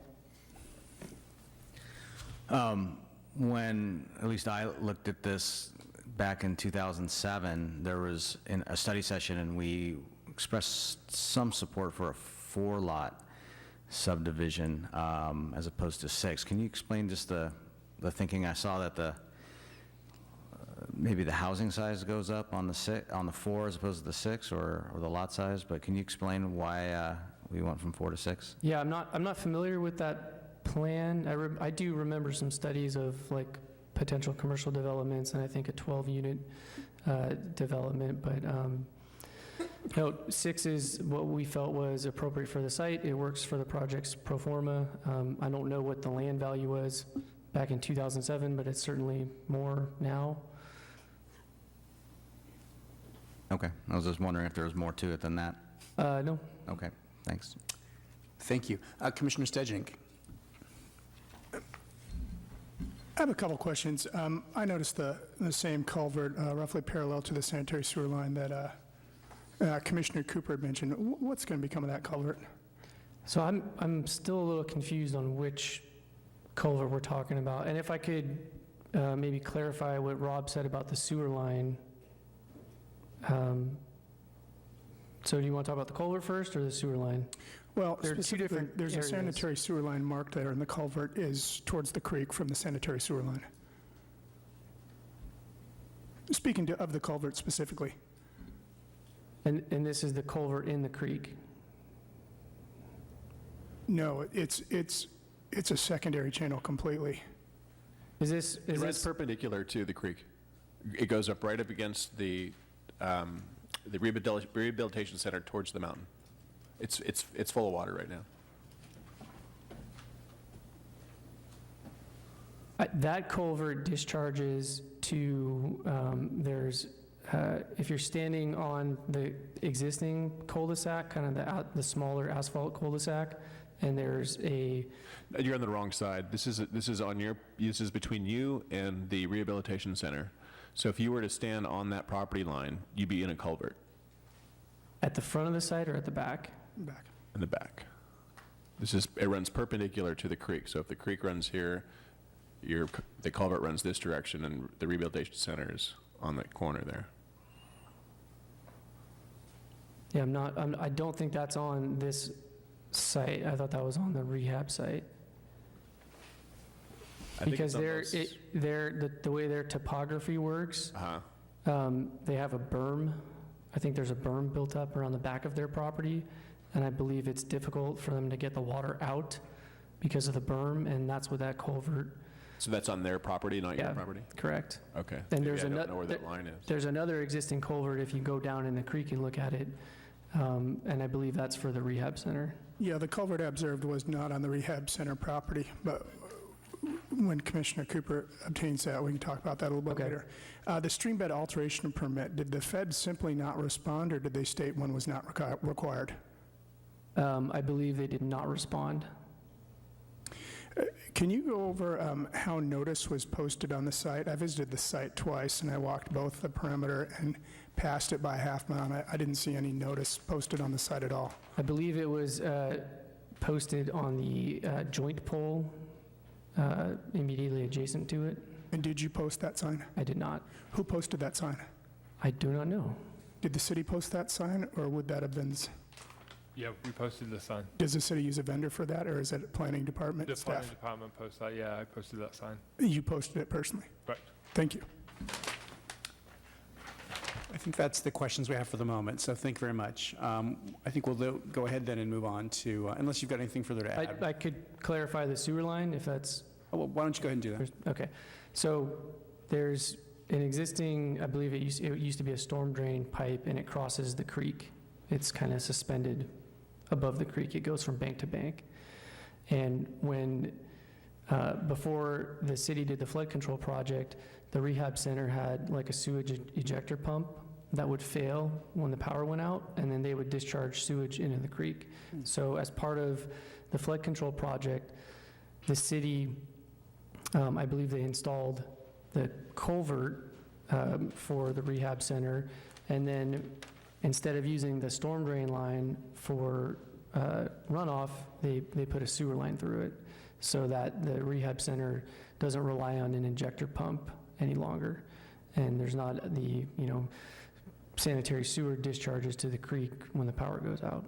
So there's a public sewer line that kind of runs parallel to the creek, and then it crosses over the creek. Thank you. Okay, then we'll go ahead and move to the speaker cards I have. And if you want to speak to this item and I don't yet have your speaker card, please go ahead and fill one out. We'll start with David Blackman, followed by Jonah Ashcroft.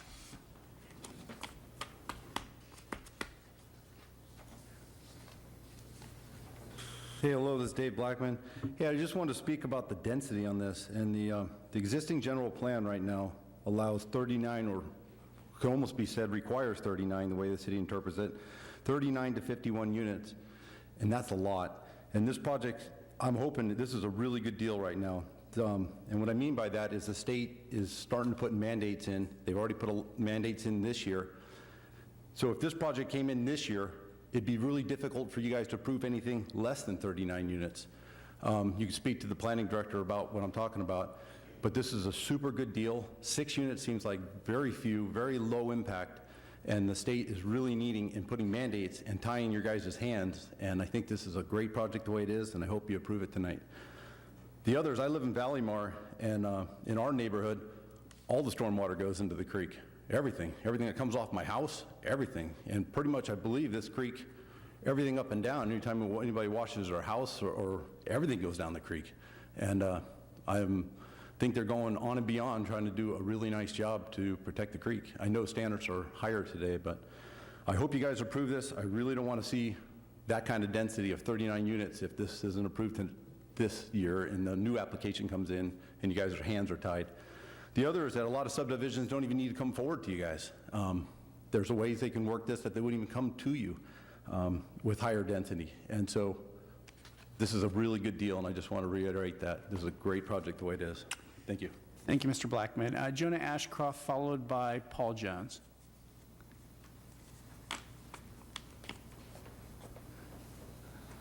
Evening, my name is Jonah Ashcroft. I'm the administrator at Linamar Rehab, the rehabilitation center that's been mentioned.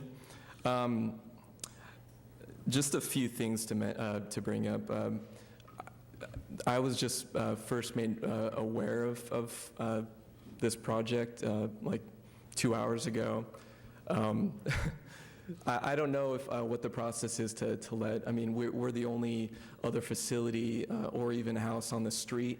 I would have thought that, it'd be more of a partnership that we could kind of work together and at least know about it, kind of know what was being developed in the area. So I think it is important to bring up that I was barely let know and aware of the development.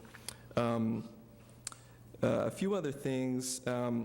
I guess at the rehab facility, we've always kind of hoped that the road would again turn into a road, the path would again turn into a road, just because for safety of our residents, we do have ambulances and fire trucks come frequently. I think we kind of always hoped that it would turn back into a road back to the one. And so I think from our standpoint, we'd probably prefer for the zoning to stay what it is, because I think there'd be a better chance of that road being connected again if it was still left as a commercial, I think it was commercial business or something like that. You know, the agent brings up a lot of benefits to Lindemar, but yet, you know, we were never let know any of these benefits. And it seems like, you know, the road is not as drivable for fire trucks anyway, just from how he mentioned it. So just a few other things. I think kind of what makes Lindemar Rehab, it's one of the few 5-star rated facilities in the Bay Area. A lot of people come to us because, you know, we have that nature, you know, it's kind of serene, and it's a great place to heal and come to and kind of have that quiet atmosphere away from the city. And I think, you know, the wildlife would suffer. I work frequently in the evenings, and, you know, you see deer there all the time and raccoons, and it's kind of a pretty environment. I think if this development did come, I think that would suffer. As well as, you know, the trees are, we have family members and residents that enjoy, you know, having the nature around them. I think if those trees were removed, I think at least the experience in Lindemar Rehab would suffer. So those are just a few things. I think, you know, from our standpoint, I think we wouldn't be on board with this development as it is. And it would have been nice if we would have been, you know, given notice of what was happening. So thank you. Thank you, Mr. Ashcroft. Paul Jones, followed by Celeste Langale. Good evening, planning commissioners and city staff.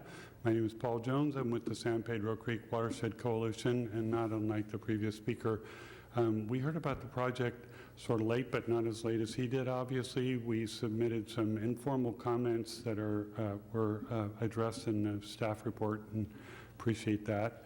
However, we would have had more robust set of comments for you, I think, if we had had more time. And the timing was such we didn't have a board meeting before, with sufficient time before this meeting to get those comments to you. So in very brief summary, some of our concerns have to do with the number of parcels on the lot. We think that because of the 25-foot setback, which some of you have addressed, we would agree with your concerns. It's inadequate to protect riparian habitat functions. It's minimally protective of water quality functions. I think you can go in the literature. There's ample literature, and I come at this with 27 years of wetland and riparian stream habitat protection work. I just recently retired. So I'm pretty familiar with the literature. 25 feet is pretty minimal. And looking at the plans, I think it's possible to remove maybe a couple of the units. I'm sure that's not music to the developer's ear. But you know, I want to quote, because of limited amount of time, from a report that we paid for a number of years ago. Mr. Jeff Hager was a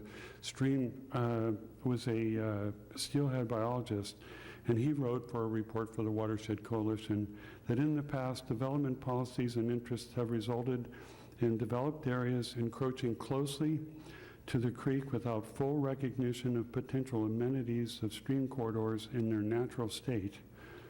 And the liabilities inherent in placing development too close to their banks. This condition should be corrected whenever an opportunity presents itself. And that's on page 48 of our report. That's on the Watershed Coalition's website. So I think that's probably the biggest issue. There's others we could address if we had adequate time. But we would encourage you to take a good hard look at the development. This is down low in the watershed in a section of the stream that's really important for wildlife functions. And we'll be very interested in hearing what the National Marine Fisheries Service has to say about the stormwater outfall as well. Thank you very much. Thank you. Thank you, Mr. Jones. Celeste Langale.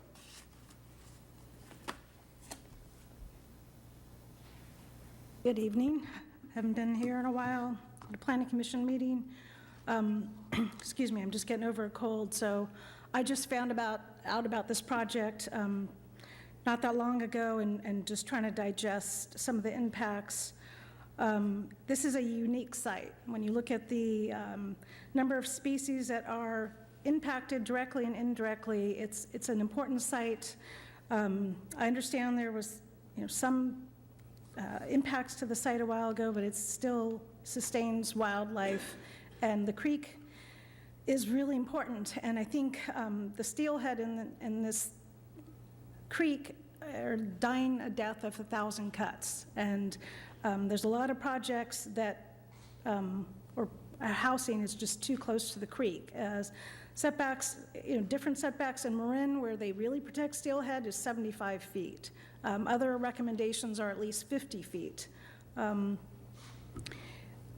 had a real hard time with this, just looking at the neg deck online. It said, oh, refer to the biological assessment. It's not online. You have to go into the planning department. Well, that's not helpful. There's no reason that the biological assessment couldn't have been online. I think that this, looking at even the red-legged frog, the small information that I could find, it's very possible that there's potential suitable habitat on this site. There's nothing about mitigating for habitat loss. There's nothing about the amount of habitat. There's no information here. I think that there's potential incidental take under the Endangered Species Act, and you need Section 7 formal consultation. I think you skipped a step here. This is a site that has potential habitat either just adjacent to it, or it sounds like it could be on it from reading the description in the mitigated neg deck, and it's hard to tell. So I did not have enough time to look at the information. The Watershed Coalition has a number of documents on their website from around 2000 where they did a number of studies on this, and I wish that the city would include those in here. So like I said, I think that there's a potential for significant impacts that may or may not be able to be mitigated, and I think that a harder look needs to be taken at these, not just direct impacts to whether it's steelhead, frog, snake, or the other species, but indirect impacts have not been looked at. So I'm concerned about this project. I'm concerned that I know a lot of people who live upstream have had a lot of erosion, and what's the cumulative impacts from the erosion upstream from this, and what's the city's liability? So, thank you. Thank you, Ms. Langale. That's all the speaker cards I have. I don't see anybody else who's approaching to speak, so I'm going to go ahead and close the public hearing, bring the matter back to the commission. I have a light on for Commissioner. Would you like a rebuttal for the applicant? I'm sorry, I always forget that. I don't know if Mr. O'Connell wanted to speak to any of the comments.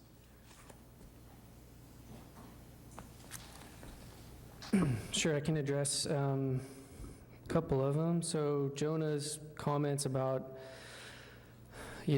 keeping it commercial, but preserving kind of the serenity, it seemed to be a little contradictory. I mean, this is about the least intense development you could have on the site. The comment about making the trail the road again, I don't know how many of you were around back in the day, but so many people were killed on that road trying to turn onto the highway because of the curve as you come north on Highway 1, that they had to close it. So it'll never be connected to Highway 1 again, nor should it.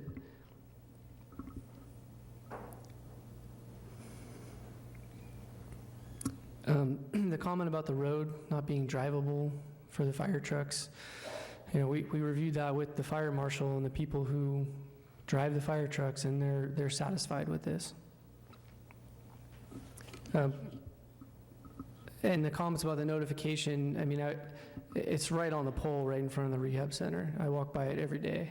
So I'm not sure how no one was not notified. I suspect it has to do with where the property taxes are mailed to, which is not the rehab center itself. It's the corporation for whoever owns it. And sounds like that didn't trickle down to, the employees at the rehab center. We did have a good meeting on the site with the National Marine Fish and Wildlife Service, who wanted to meet with us after they received the reference from Army Corps. It was a good meeting.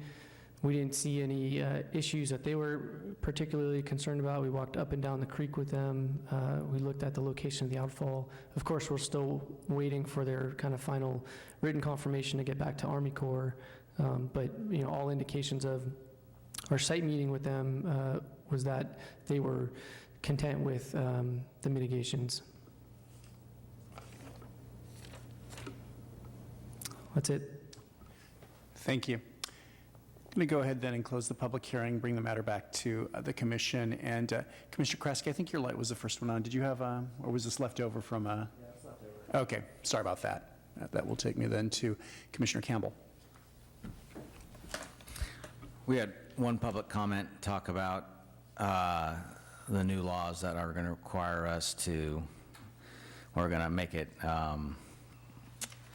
more difficult for us to modify projects where we're not meeting affordable or housing targets. I think it's Senate Bill 35.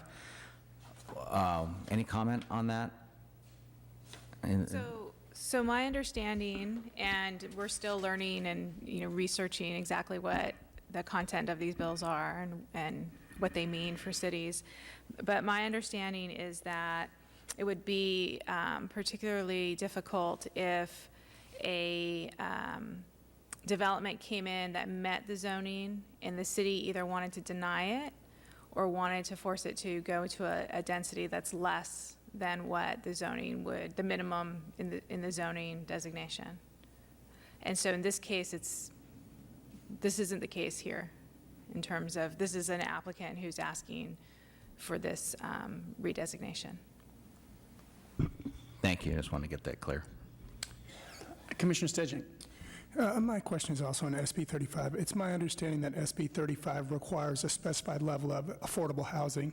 Is there any component of affordable housing in this project? My understanding of SB 35 is there's a mechanism by which a developer could trigger non-discretionary approval.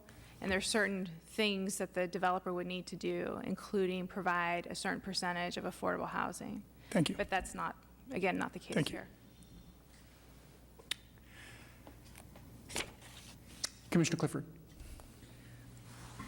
Now, there's a difference between the zoning and the general plan on this particular property, correct? Right. And the difference is exactly what? The difference between the general plan and the zoning, the general plan currently requires land use designation for high-density residential. The general plan does also speak to low-density residential within the narrative of the general plan, and it makes certain provisions for flood protection within there. And then the zoning is for C3 service commercial. So that's the disparity between general plan and zoning code. So we could, if we left it commercial, wind up with, say, a Recology recycling site there, or something similar to that. I mean, that's a potential for that site, which I would not want to see. Well, I think the likelihood of that is low. Such a project would require that we find consistency with the general plan. It would highlight the fact that the city has maintained a zoning designation inconsistent with its general plan for some time. But a project of that sort would require a general plan amendment in conjunction with the development improvements. Okay. So there's, all right, thank you. I also had one question. There's been a lot of reference to 100-year storms, and I'm clear that doesn't mean that every 100 years we get one of these. In fact, I think we've had a couple of them already in the not too distant past. Does anybody have any idea if that term is going to be changed to indicate the new storm patterns we seem to be having, which is either drought and then very intense rains that go beyond 100 years, what used to be a 100-year storm. I am not aware of any indication that FEMA is looking to change that. Doesn't mean that they're not, but I've just not heard of it. Thank you. I actually had a question, and there was, one of the themes in the comments we got was really kind of about just sort of folks not getting notice, or the notice being somewhat late. And I do see that as is your kind of standard practice, you indicate public notice in your staff report. And it looks like there was a publication on November 8th, and that mail was sent out to 233 surrounding property owners and occupants. Is there any thoughts or theories on, I don't want to necessarily speculate as to what might have caused some of the disconnect, at least that we're hearing from some of the public comment? Well, I can speak to the San Pedro Creek Coalition, Watershed Coalition. We were notified early on that they would be an interested group in town. And so we went to their website and we sent them a notification. And the information on their website is old. It was returned to us. And so we went about trying to find people who we knew were members. And so ultimately, we came to Mr. Jones and gave him the notification. But you know, that's wise, because there wasn't updated information there. And I believe the applicant spoke to the rehab centers. Okay. Well, I appreciate diligence and all that. Commissioner Kraske. When the applicant first took to the microphone earlier, he mentioned about the unsavory element gathering along the trail, and this project would help eliminate that and increase relative safety.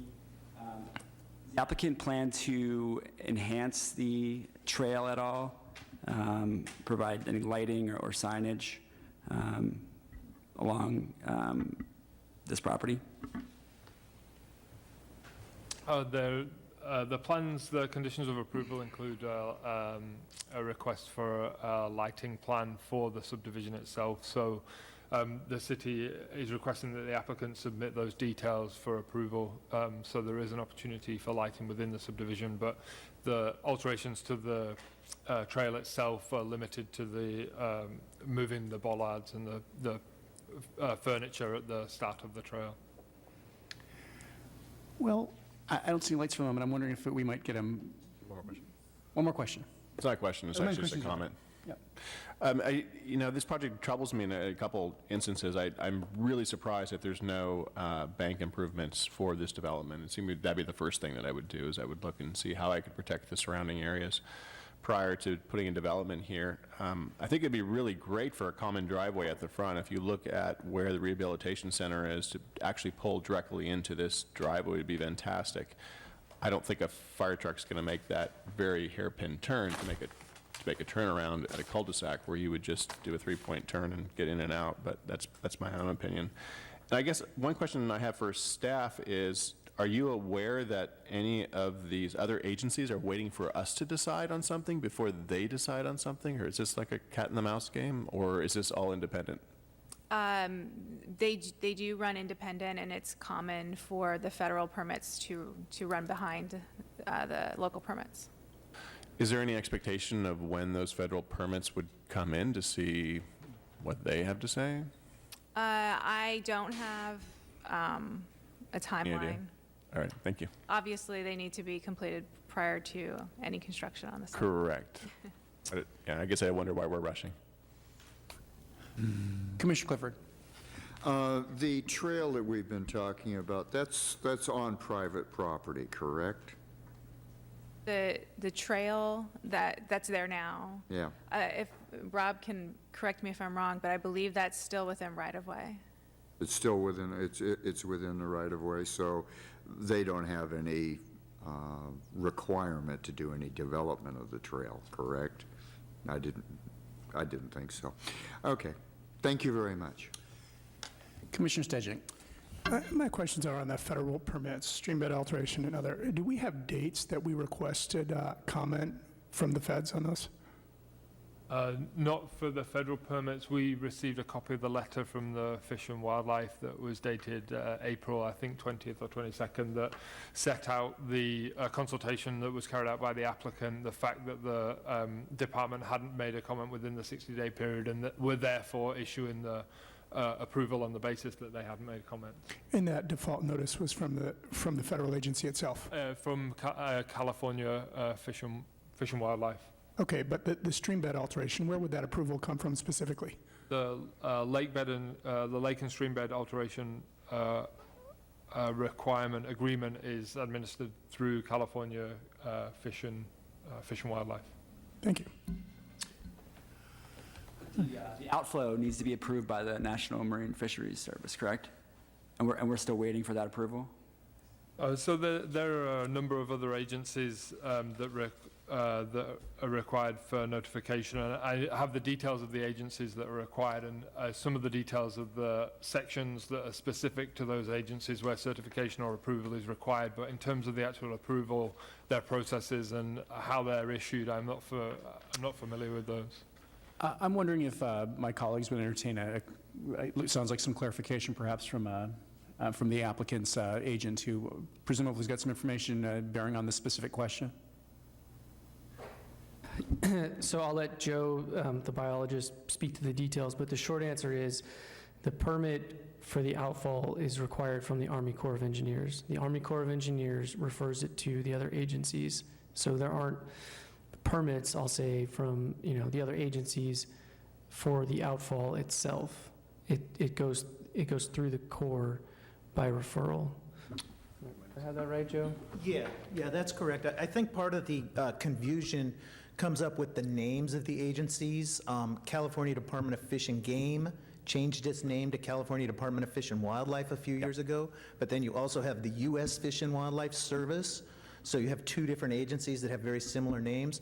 So basically, the Lake and Streambed Alteration Agreement is through Section 1600 of the California Code, and that's required by the California Department of Fish and Wildlife, and that is the application that we submitted and that the staff explained to you. We got what's called a NOPLAW, basically because the time had gone past their legally statutory requirement to respond, the notification was approved, and so that's able to move forward. On the other hand, we have also applied for a permit for the outfall, and that's where the issue with NIMS comes in, because the Army Corps of Engineers is required to do what one of the speakers referred to as Section 7 consultation under the Endangered Species Act, whenever there's potential impacts to endangered species. The biological report did identify potential impacts to steelhead salmon. So National Marine Fisheries Service was called in by the Army Corps of Engineers. We unfortunately have not received the letter yet, but as Mike explained, we did have a meeting with them.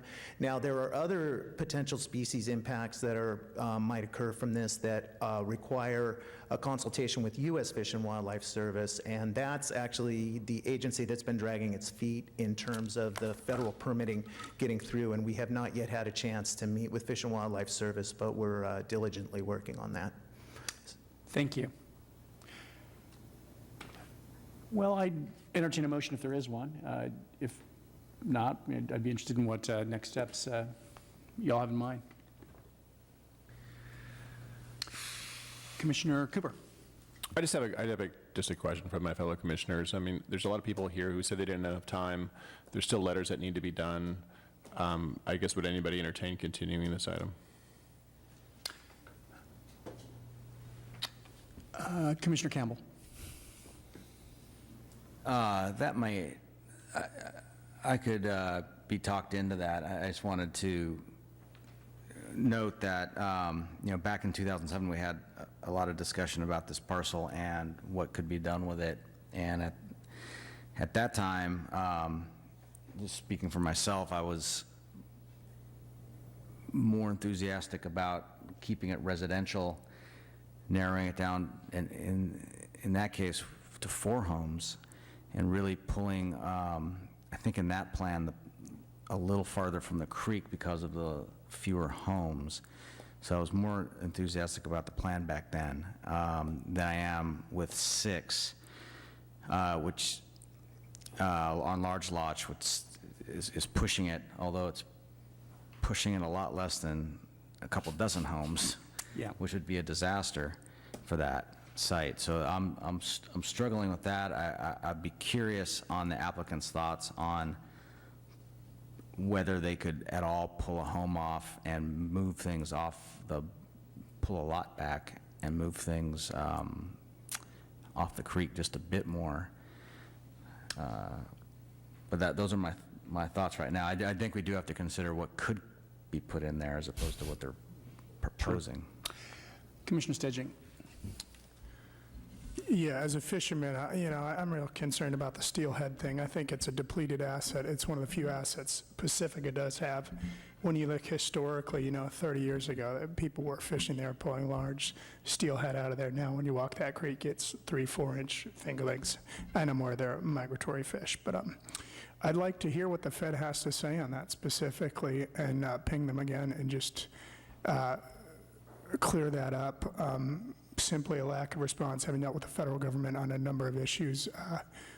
We lost that file, or not hearing back from the Fed is not necessarily unusual on a topic they care deeply about. I'd just like to double check on that. I would support a continuance. I do think it's too close to the creek. I'd like to leave those trees there if they're there. I'd like some definitive statement that that sixth parcel isn't going to end up to be some sort of apartment building or 6 more lots. We heard a statement that there was an acre or 43,000 square feet easement on that corner, but I don't see that particular square footage matching on the documents. Well, I guess I'd indicate that I myself thought that the staff report was very well laid out. I'm generally in support of this project. I think all my concerns and a number of concerns that were raised by the commission were adequately addressed. I obviously would be concerned about, a 36,000 or 30,000 square foot lot being further subdivided, but I'm content that it was represented that is going to happen given regulatorily what is possible out there. There are trade-offs involved all the time. I recognize that 25 feet could be more. I think 6 lots or 6 units out there is not an unreasonable thing, particularly in light of the fact that we are trying to encourage the development of housing, and I think that's a very important factor to bear in mind here. I do recognize there's some trade-offs, but I'm contented that this matter is prepared to take action on. I don't see what's really gained by continuing it. I think it was properly noticed, and when folks had time, I recognize that not everybody actually effectively got notice, but we certainly did what we were supposed to do as a city, and staff discharged their responsibilities in that regard. So, and it's not uncommon to have the feds lagging, and nothing's going to happen, in terms of work on the site until the feds actually weigh in. So I'd encourage my colleagues to move this matter forward. I'd make a motion if no one else was willing to, but I'll leave it at that for the moment.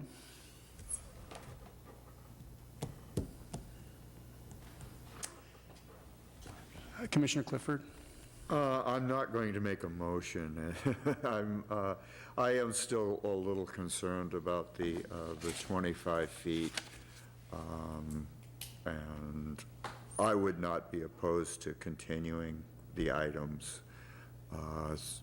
partly because I think I need more time to study it, and I would like to be able to get with staff and ask questions once I've had a little more actual time to study the project. Thank you, Commissioner Clifford. Commissioner Kraske. Myself, I'm not able to make a motion at this time either. I think I'd like to hear the results from the agencies regarding the stormwater outflow unit as well. Thank you, Commissioner Kraske. Commissioner Campbell. Yeah, I'm in a similar vein. I want to, I guess, signal that this project, I'm not necessarily opposed to it. I would like some more comfort about lot number 6, I think it is, just to understand and nail down what can and can't be done on that lot, because it is rather big. And if it can be, if we can get more legal assurance on what can and can't be done on that. I could, it's moving me in the direction of approving it, but also, again, I just remember a study session from, it was 10 years ago now, and I remember being much more enthusiastic about this when it was 4 and a little farther back off the creek than I am 6 and it being 20. I know it's not 25 feet from the creek, and I think that's important to note as well, that from the center line of the creek to the barrier is much farther. So I'm less troubled by that, but I would like to see and understand a little bit more if there's some movement there. Understood. Well, I don't see any point in making a motion where it's pretty clear there isn't a second for it. So is somebody willing to make a motion at this point? Tonight, before a motion is made, I wanted to, just for your consideration, the next meeting that I would recommend would be December 18th, since December 4th, we tentatively have Fassler coming back, which is a fairly substantial project. And I'm just pointing that out because that's 1 week before Christmas. So in the vein of trying to get more public comment, perhaps, and more people noticed, I just thought I'd mention that. But Thank you. It is an available date. And then, assuming that the first Monday in January is the 1st, the next date would be Martin Luther King Day. So our regular hearing would be Tuesday the 16th, just for your calendars as well. Well, I'm wondering if in fact we're sort of part of the reason for wanting to continue it is to give the feds the opportunity to weigh in, whether or not it might make sense to push a little further beyond the December date. Just Agreed. all right. Well, I'll let whoever's going to make the motion consider that. Commissioner Cooper. Thank you, Chair. What's probably the third week in January is what? It is a holiday. It's Martin Luther King Day. It's the 15th, so our regular meeting would be the next day. The 16th? Tuesday the 16th, yes. Okay. All right, I move that we continue the item to January 16th. Commissioner Clifford. I'll second that So motion. we've got a motion, a second. Why don't we go ahead and vote?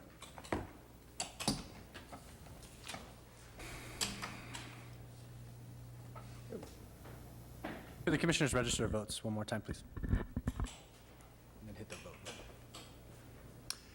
Okay, so that motion is approved 5-1 with me voting against it. Okay. That'll move us to the next item. And that would be Commission Communications. Do we have any Commission Communications? Let's see, Commissioner Clifford. Yes, I went to the most recent Library Advisory Committee meeting, and they are moving things forward.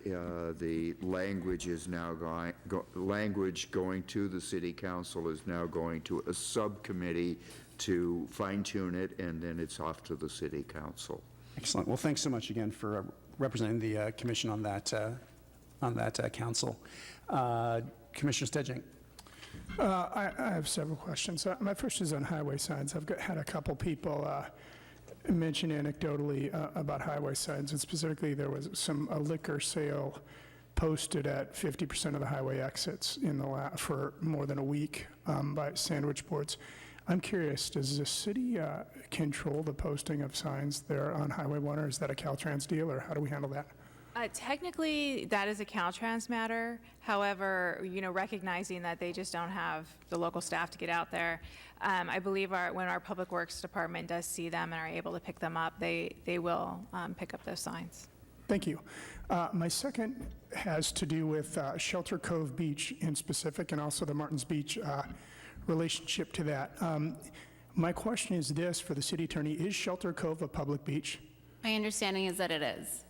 How should Pacificans who wish to access Shelter Cove Beach do so? My understanding is that there is a pathway that's commonly used. If staff have any additional comments about how to access the beach.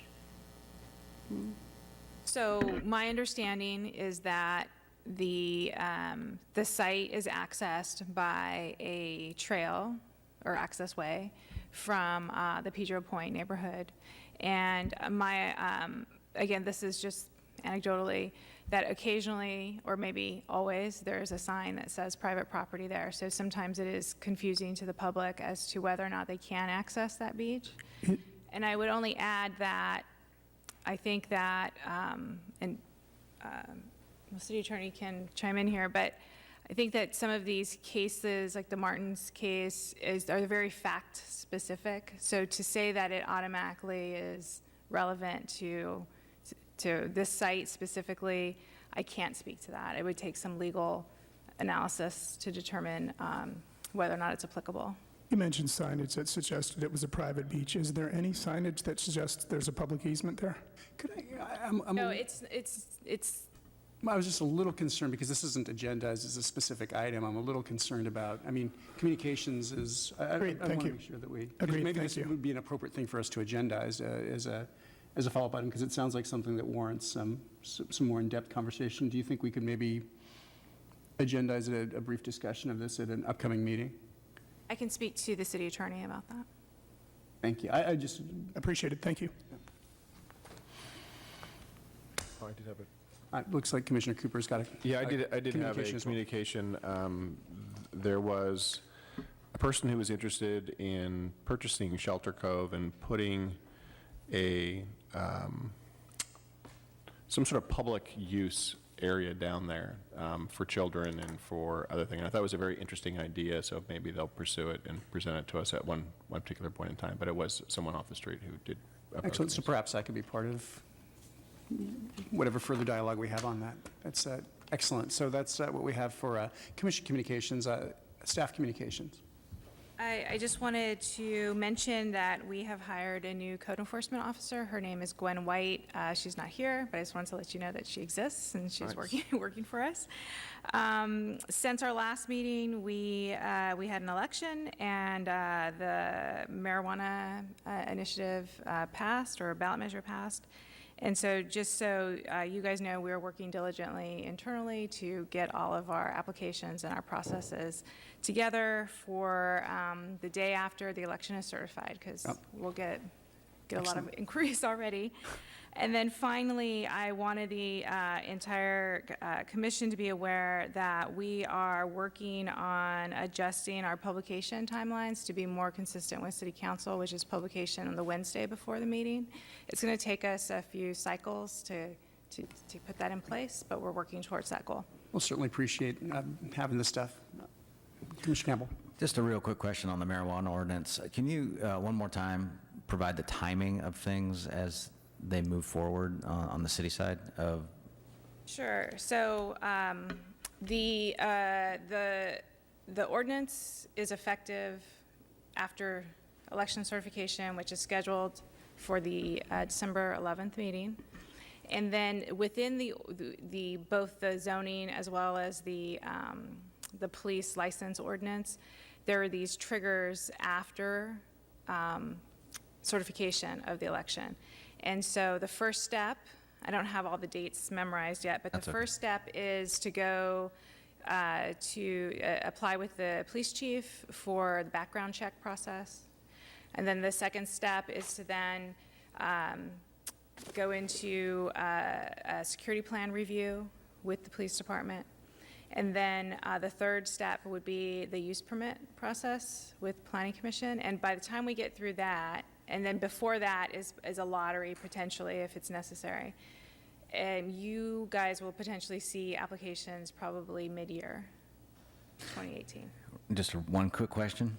Nobody else can ask one. During this period of time, will the current dispensaries that are illegal, will they continue to operate as is? So that's also what we're working on, is our enforcement procedure during this time period. And so we're working on those timelines, as well as our intent is to hopefully work cooperatively with these businesses, and to maybe have them come in and meet with them and tell them what we're intending to do, so hopefully that there's a smooth transition out of the situation that we're in now. But I don't have a timeline for you yet. Okay, thank you. Commissioner Stejnik. I see With your due light. respect to Chair Niblin suggesting that we not veer into anything that's not agendized, I would suggest that generically, any tax that we pass, we devise a mechanism to collect that tax. Thank you very much. Thank you so much. Anything else for staff communication? Excellent. So that takes us to the portion of the agenda where I ask for a motion to adjourn. And it looks like Commissioner Cooper, fast to his button again. I'll make a motion to adjourn. Commissioner Clifford. I may be second, but I will approve. Very good. Let's see, get everybody voting. Commissioner Clifford is, there we go, 6-0, we're adjourned. Thank you. Good questions, everyone. Right. Fire.